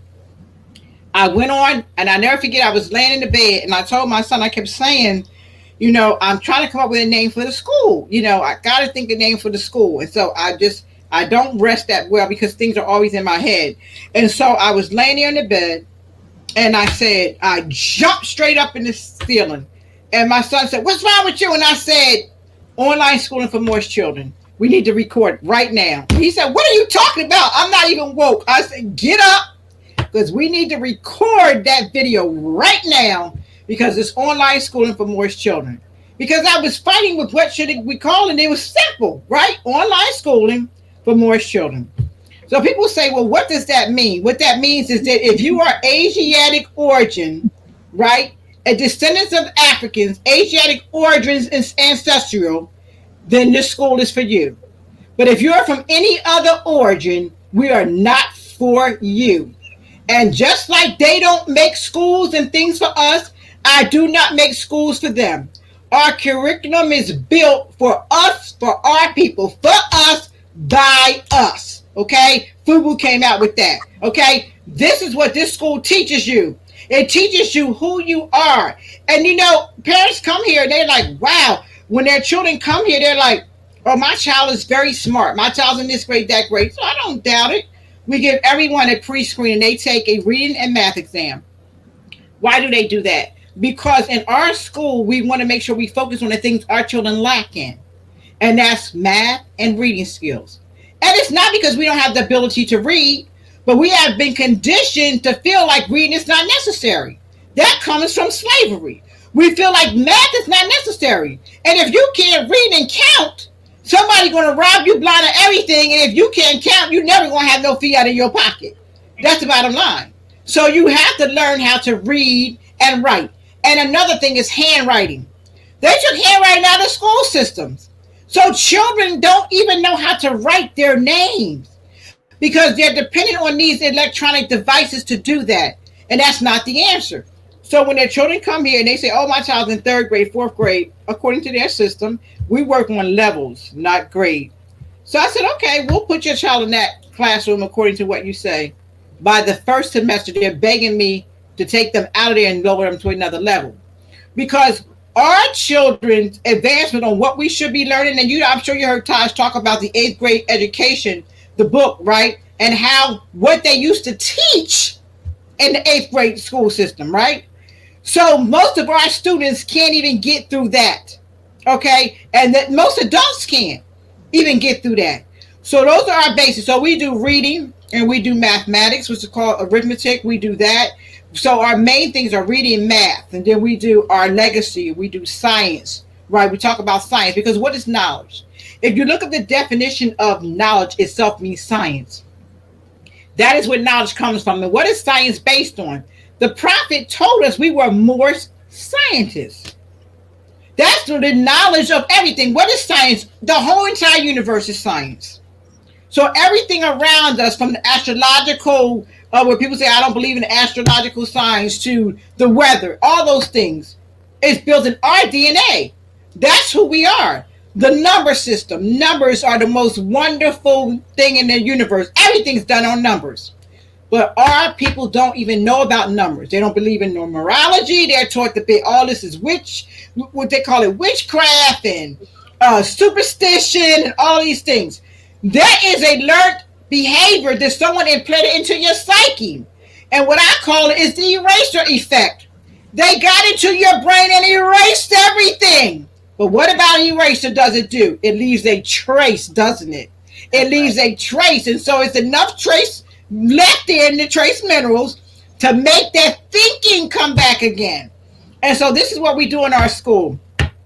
And one last thing, and I'll yield to you. I went to a conference this week in a program that I'm in, Extreme FX Academy. A lot of our children are in the program learning how to trade, right? Our children in Extreme FX. So I was talking to some of the students that are in the Young Guns program because there's a generation under New Zeal. It's for the youth, right? And I'm so excited. I love the children. Is my, Allahu Akbar. They're everything. And so I was talking to the children. So I asked them as I was doing a lecture. Adrian Sloan, who works with the Young Guns program, asked me to talk to them. So I asked the children about their grade level because in our school, in order to be able to be part of the Young Guns, you have to have a 3.5 to 4.0 grade average, not even a 3, right? So I asked the students, how many of you are 3.5? They looked at me. I said, okay. 4.0, they looked at me. So I said 3.0, maybe 2 students raised their hand. I said, so what is your grade average? What is it? And so I started talking to them about the importance. I said, look, you all can learn how to trade, right? You can learn how to count candlesticks. You can learn all that. But if you don't know how to read and count, somebody's going to rob you blind. So if you are in school and you are not learning anything, and most of them are in private institutions. So why are you paying all this money for your child to go to a private school and they still not learning nothing? You know, online schooling for Moorish children, our motto is educating your child's mind to excellence. And I know some people say, oh, education.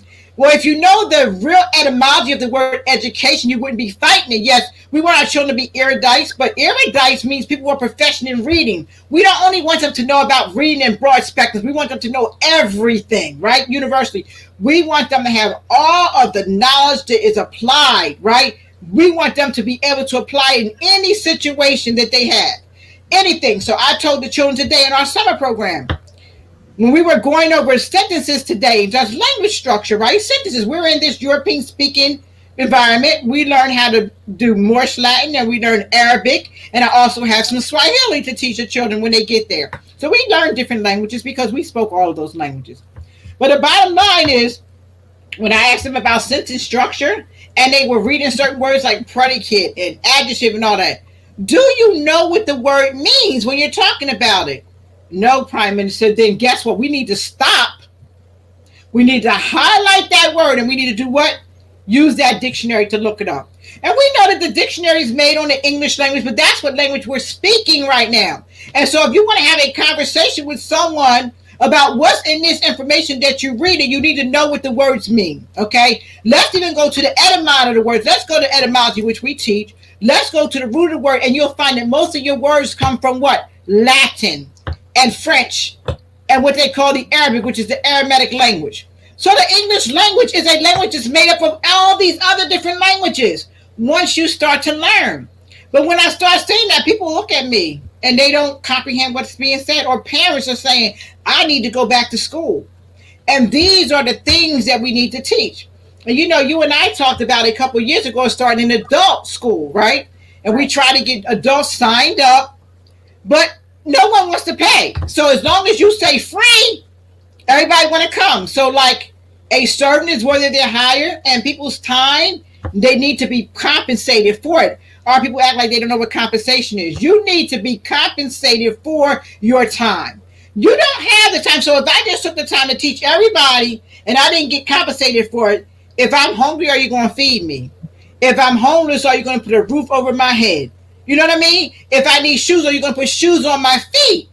So that's why the prophet gave us the lesson that a servant is worthy of their hire. If someone is servicing you, they are worthy to be paid. Okay? And so we wanted to start that adult school, but no one wanted to sign up for it.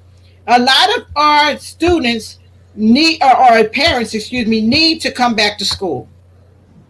Well, they can't help their children if they don't have an understanding of what it is that their children are bringing. I mean, I know when I looked at math, even the way in the traditional school, by the time my children are old, but my grandchildren, like we didn't divide like that. I mean, why did you change it? My thing was, you put the number here, you make the thing like this and there, and then you divide it. And then I started looking at it, there would be everything changed. Everything has been changing. So in order to be able to assist, we've got to, continually, bring ourselves up to stuff or up to date as to what is being taught. But my question I wanted to ask you with regard to school, and it might be some question on the minds of some potential parents out there, when the children go through the online school for Moorish children and they graduate, because you have actually graduated some students, you've had 12th grade graduates or college. Oh yes, and this year we had students who graduating from what they consider 8th grade, which is our level 2 students, over to level 3. And so because I had to have this construction done in here, I was telling you about the ceiling falling in, but we had to delay that. But yes, we'll have our first graduates will be for 2023. I think it'll be our first high school graduates in 2023. So my question is, once we don't know what school is going to look like, their school are going to look like in another year or two, because so many things are changing. But what their graduation certificate, are they recognized? That's what I want to say. Are whatever they've done, is that translatable or transferable onto, say, if there's still colleges for them to attend, or would we have our own college, or what? Because when I thought about it, in terms of the colleges now, like there weren't any colleges, and some folk got together and called themselves experts, and then they created curriculums, and created colleges, but they didn't know anything any more than the next person until they established these certain ways of teaching. So we can certainly do our own thing. Absolutely. So one of the things is that yes, if you homeschool your child, right? Your child still, what they have to be prepared for is the testing. And we prepare our children for the testing. So they test in our school. So when they go to take all these tests for college, you'll be able to pass them with no problem, because that's what it is, the testing. And so when people ask about accreditation, I think that's probably what you're getting to. Yeah, and so, yes. And so I this want to say accreditation because... the reason that I don't mind that word, because we don't need nobody to accreditate us. Right. What is accreditation? I tell parents, look it up all the time. It's a group of people got together and decide they want to say what your school has, and they want to tell you what to teach. and how to run your program. And we don't need, we are a nation of our own. We accredit, we certify, we create our own. We certify our teachers, we accredit our own school, our own children, we graduate. We are if we want to continue to stop making sure that we count on another nation to do what we need to do for ourselves. We don't need another government to tell us whether our school is accredited or not, or whether our certificates are good or not. We are the creators and make our own. You can't capture something you did not create. And that paperwork that they did, you did not create that. So you have no capture over that.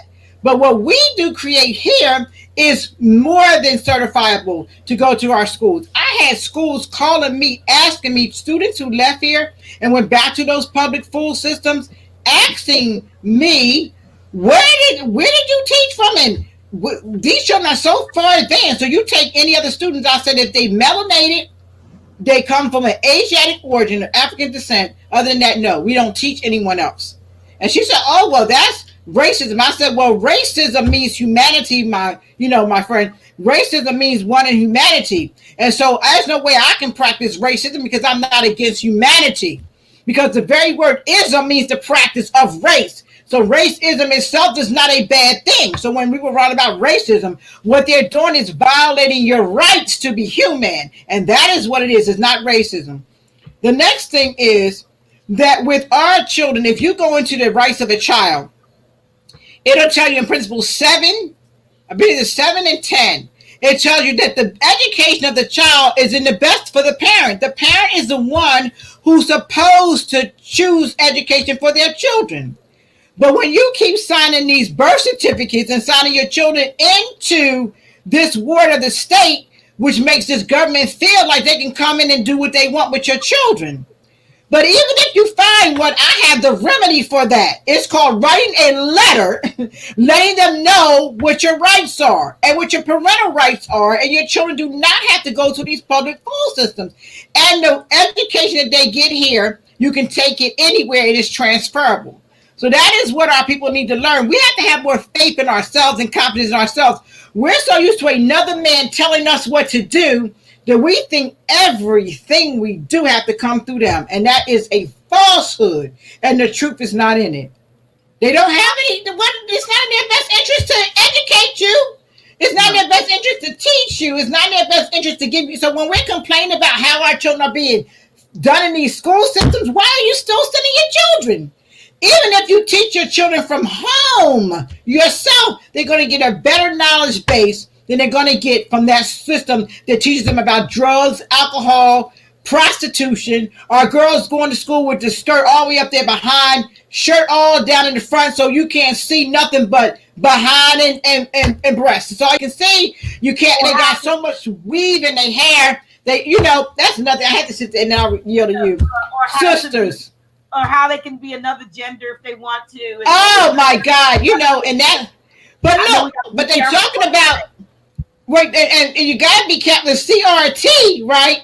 CRT, they talk about they don't want to teach that critical race theory, right? They don't want to teach that, but they want to teach your child to be able to choose whatever they want to be when you are what you are in creation. So if you're born a boy, I don't even like using that word, boy, but if you're born of the masculine energy, you are going to be masculine no matter what you do to the outside. If you're born of the feminine energy, you're going to be feminine. I don't care what you do to the outside. And so you are what you are in creation, and the creator don't make no mistakes. So you are what you are in creation. Now, if you choose to be something else, that's perfectly fine on you, but don't teach it to my children or my grandchildren. And don't pass the law. They actually passed the law in the schools where parents actually sign papers giving them permission to feed your children that garbage. And, again, a mindset, right? The mindset of the people. We have to change our very way of thinking. Prophet Noah Jolly said this: if I could just get you all to thinking again, you could save yourselves. Think about that. That means what? We have lost our ability to think. Yeah, you're right. You're right about that. I want to go back to something that you mentioned when you mentioned about, signing your children over, with the birth certificates. One of the things I think you do provide If a person, a lot of people are saying, no, I'm going to have a home birth, and I'm a Moor. Can they get certificates of live birth Yes. through you? Yes, Okay. absolutely. Now I don't We are. I was just going to say we're really a nation. Like we really function here as a nation. Any documentation that you can think of, we have it. And if we don't have it, we will create it. Why? Because we are creators and make our own. We don't need someone else to create documentation for us. Well, there are. I've been getting several calls about people for jobs in schools for being forced to, and they or lose their jobs. And they need some type of I know that they're trying to even disregard in some instances any kind of quote unquote religious exemptions or so forth. But as a nation, do we have that type of documentation that someone could present from their nation to say, look, we don't Yes. we don't believe in taking Right. kinds of things. Yes. And also, just so you know, that it is your right to in religious freedom. They can try to deny all they want to, but it's your right in religious freedom. And this is in the International Religious Freedom Act of 1996, 1998, and on. Your rights to religious freedom cannot be compromised by anyone. Government or no one else cannot violate your rights to religious freedom. Absolutely not. And I want to say to people, don't allow yourself to be put in those positions, with that information. Don't let somebody call something. This is the thing. If someone tells you who they are the first time, believe it. Okay? Believe it. And when they did all those experiments on our people, they showed us how much we were worth. And so believe it and don't make the same mistake again. You know what I'm saying? Just don't. Don't make the same mistake. All right? Don't allow somebody else to take your life and shorten it for you. And there's so many natural things and herbs. That's another thing. We teach here at our school how to eat. Years and years ago, one of the things that Elijah Muhammad got from Prophet Noble Ali was how to eat to live. Right? That was one of the things the Prophet taught about eating. That is such a big thing. You are what you eat and how to eat to live.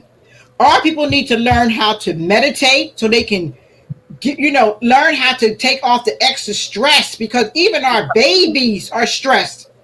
This is a stressful time we're living in. In our school, we teach meditation. Our health instructor, Sister Jai, I call her Dr. Jai, she teaches the children about discipline and breathing and meditation, and we teach diet here, and exercise is mandatory in our curriculum. You can't come to our school unless you have a health condition to keep you from exercising and meditating. And we're not in everyone's household and kitchen, but we certainly bring the knowledge on how to eat.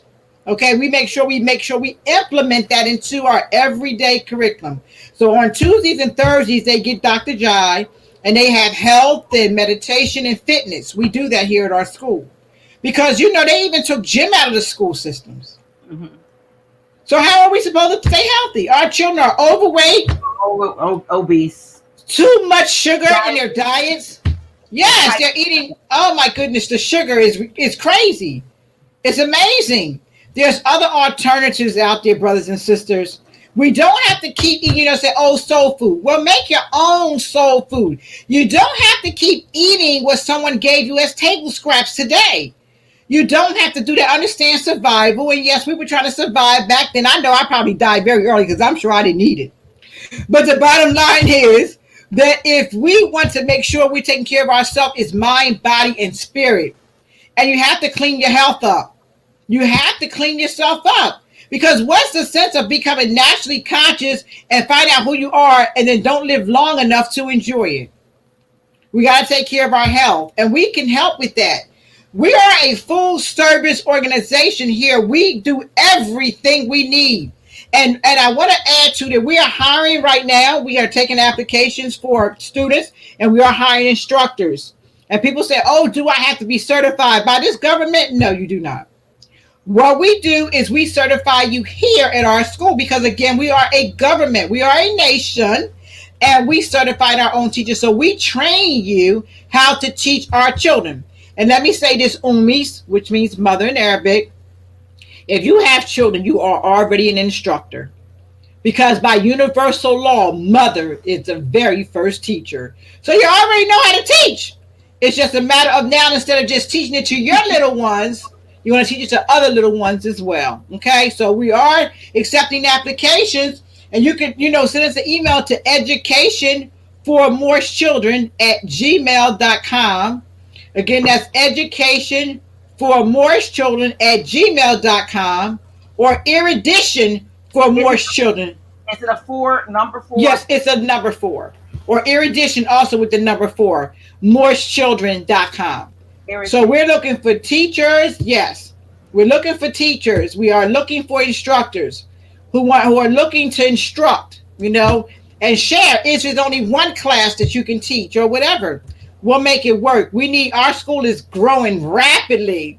And with Dr. Naila always putting us across the screen, these days we're getting more and more hits, and we appreciate that, because we need to take our children back. We need to get rid of this other educational system and platform and get our children back. That's what we need. And we are the ones that have the power to do it. There's a lot of mothers that are home right now from this pandemic.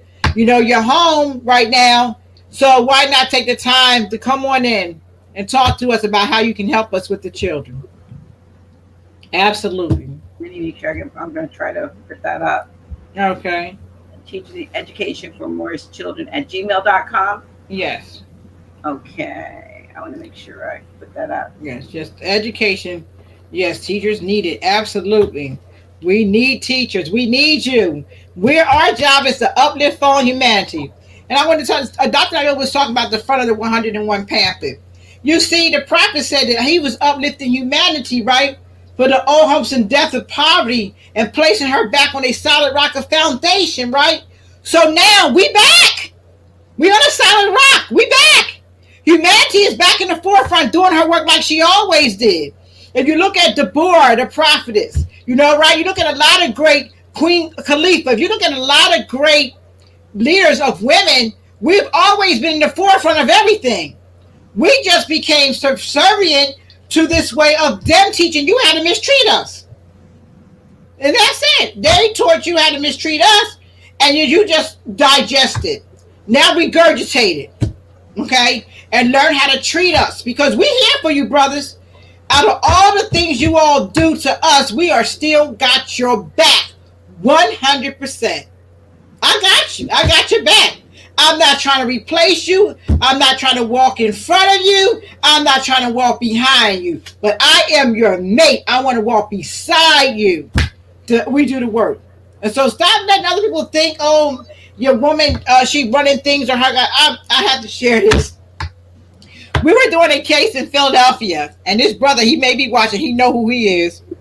And we were getting this brother out of the, the dungeon. That's what I call it. They places in dungeons. And anyway, the brother made some errors on the documentation. So I was trying to bring it to his attention so we could correct it, because the whole main focus was to get the brother out, right? And so I never forget, he got angry because he made an error. And he said to me, you know what? You need to be in a woman's place. You need to be, he called me a Jezebel and said you need to be barefoot, pregnant, and in the kitchen. Right? And so I laughed, and I didn't take offense to that. And I said, I don't mind being barefoot. I don't mind being pregnant. I don't mind being in the kitchen. And I could also be in the front of the line. But guess what, Mo? You can't do none of that. You can't be barefoot. You can't be pregnant. And you can't be in the kitchen, right? You can't do what I do. I can be barefoot and pregnant in the kitchen and still fighting for the nation. So I'm not upset about that. So you did not upset me. And I said, if you know the true history of Jezebel, I'm honored to be called Jezebel. That's right. That's right. And he looked at me because, I was supposed to get all beside myself, right? But again, it's applied knowledge. The prophet said, if I could just get you to thinking again, you can save yourselves. And so there's no one who can take me out of my comfort zone, because all of the information that I have had, I am applying it to my life every day. And I'm not perfect, but I apply the lessons to my life every single day. And when you apply that, then you're going to feel better, you're going to look better, you're going to know better, and you're going to be able to have an intelligent conversation. And I yield to you. most of the time when a woman is called a Jezebel, she doesn't even deserve that honor.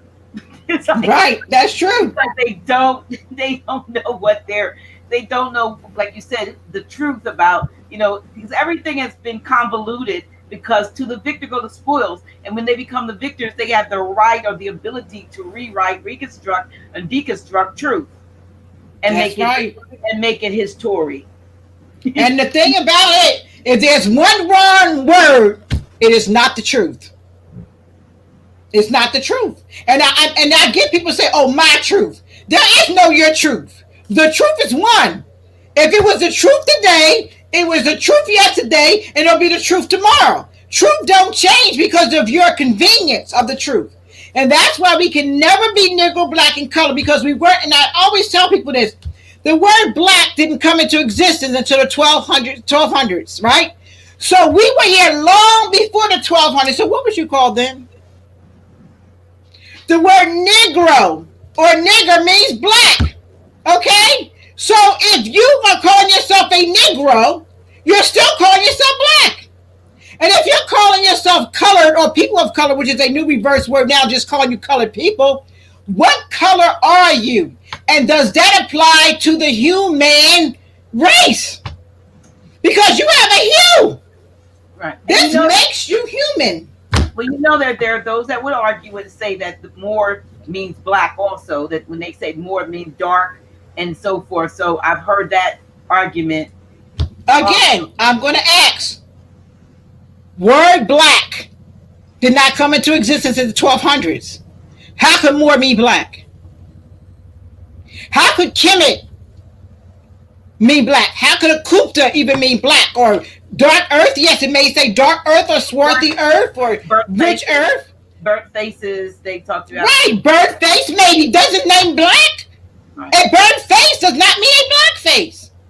Again, the word black is a brand new word. So when did now you're an ancient people. So new words do not apply to you. It's just that simple. And it's the truth. So you are what you were then and you are now. If I took a watermelon seed and planted it into an apple orchard, it is still going to be a watermelon seed.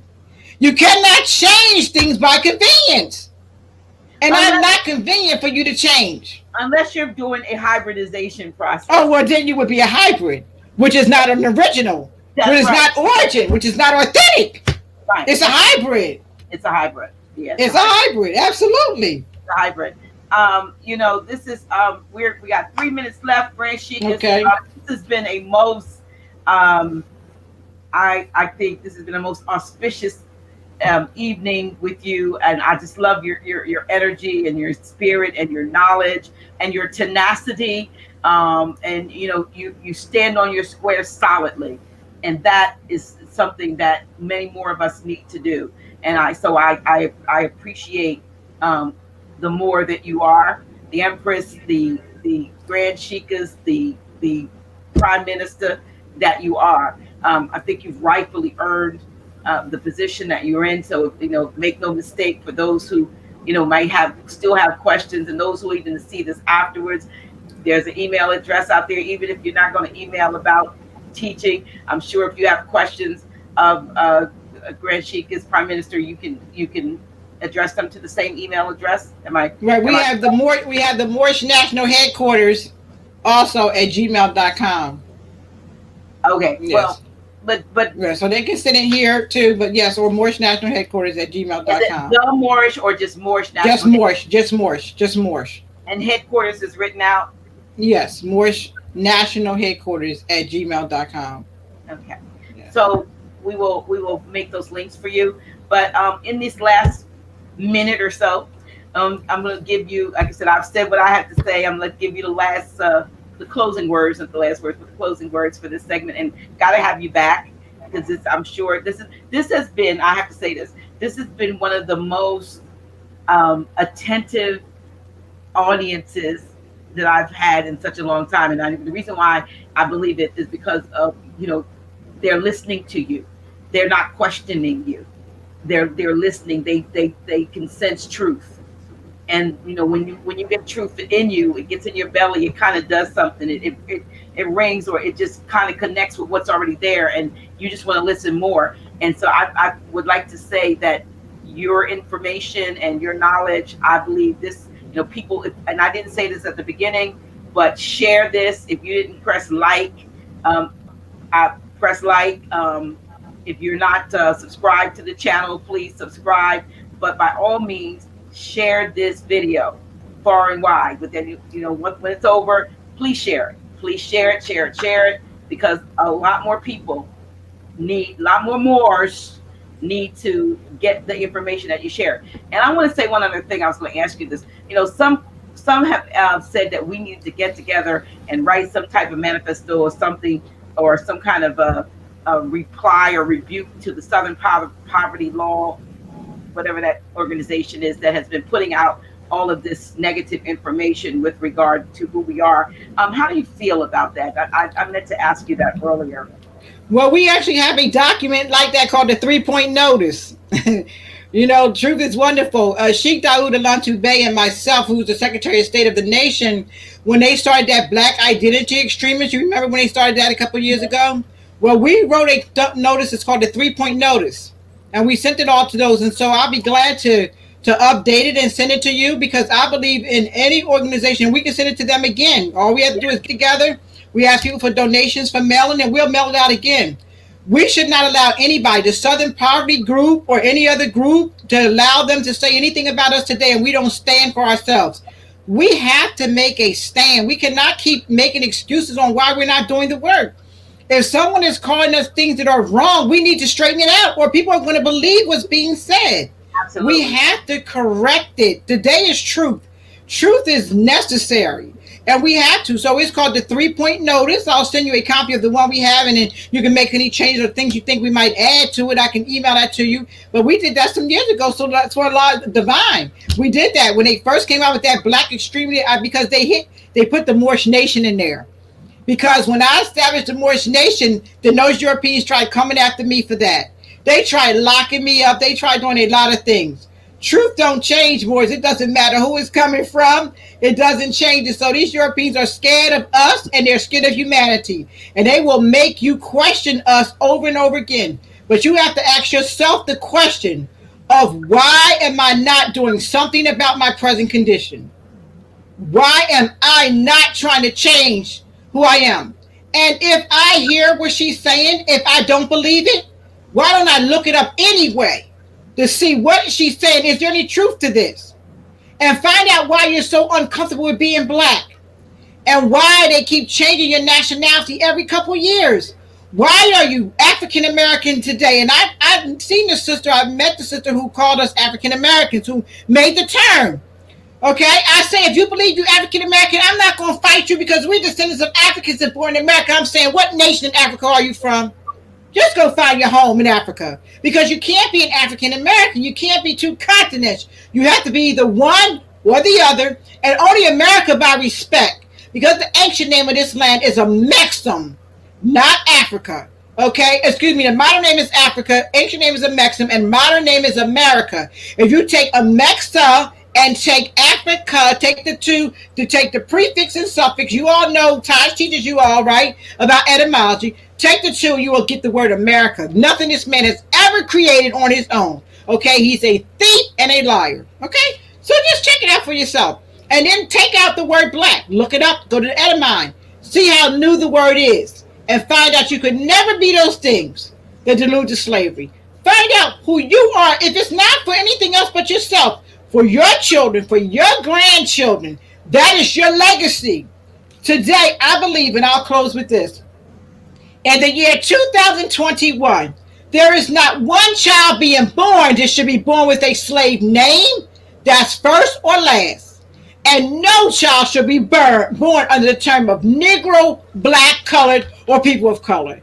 No child in this universe of ours should be born in this era time of information with those things put on them. And if you have made the error of doing so, come see us because we can help you get that monkey off your back, literally, Morris. Islam, we can help you Islam. get it off. Islam. Islam. Thank you. Love you, Grand Sheikess. Love Permanent you too. Thank Much you. hugs, much hugs, much love, much hugs. Dr. Nayela, love you too. Love you. Love you. Thank you all. Thank All you all. right, be safe. All right.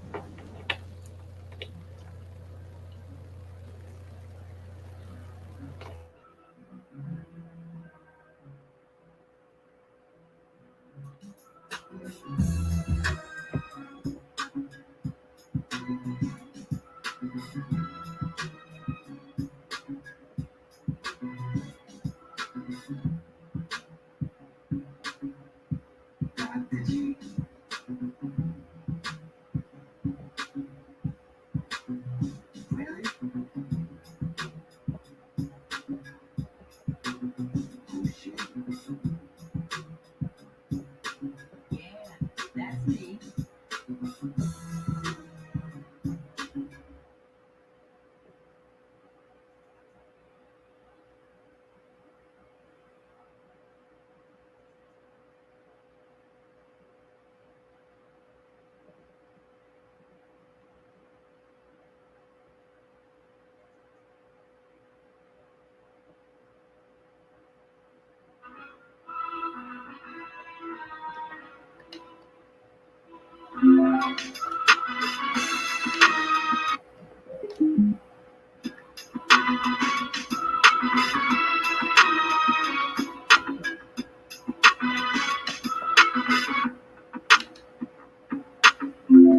Dr. G.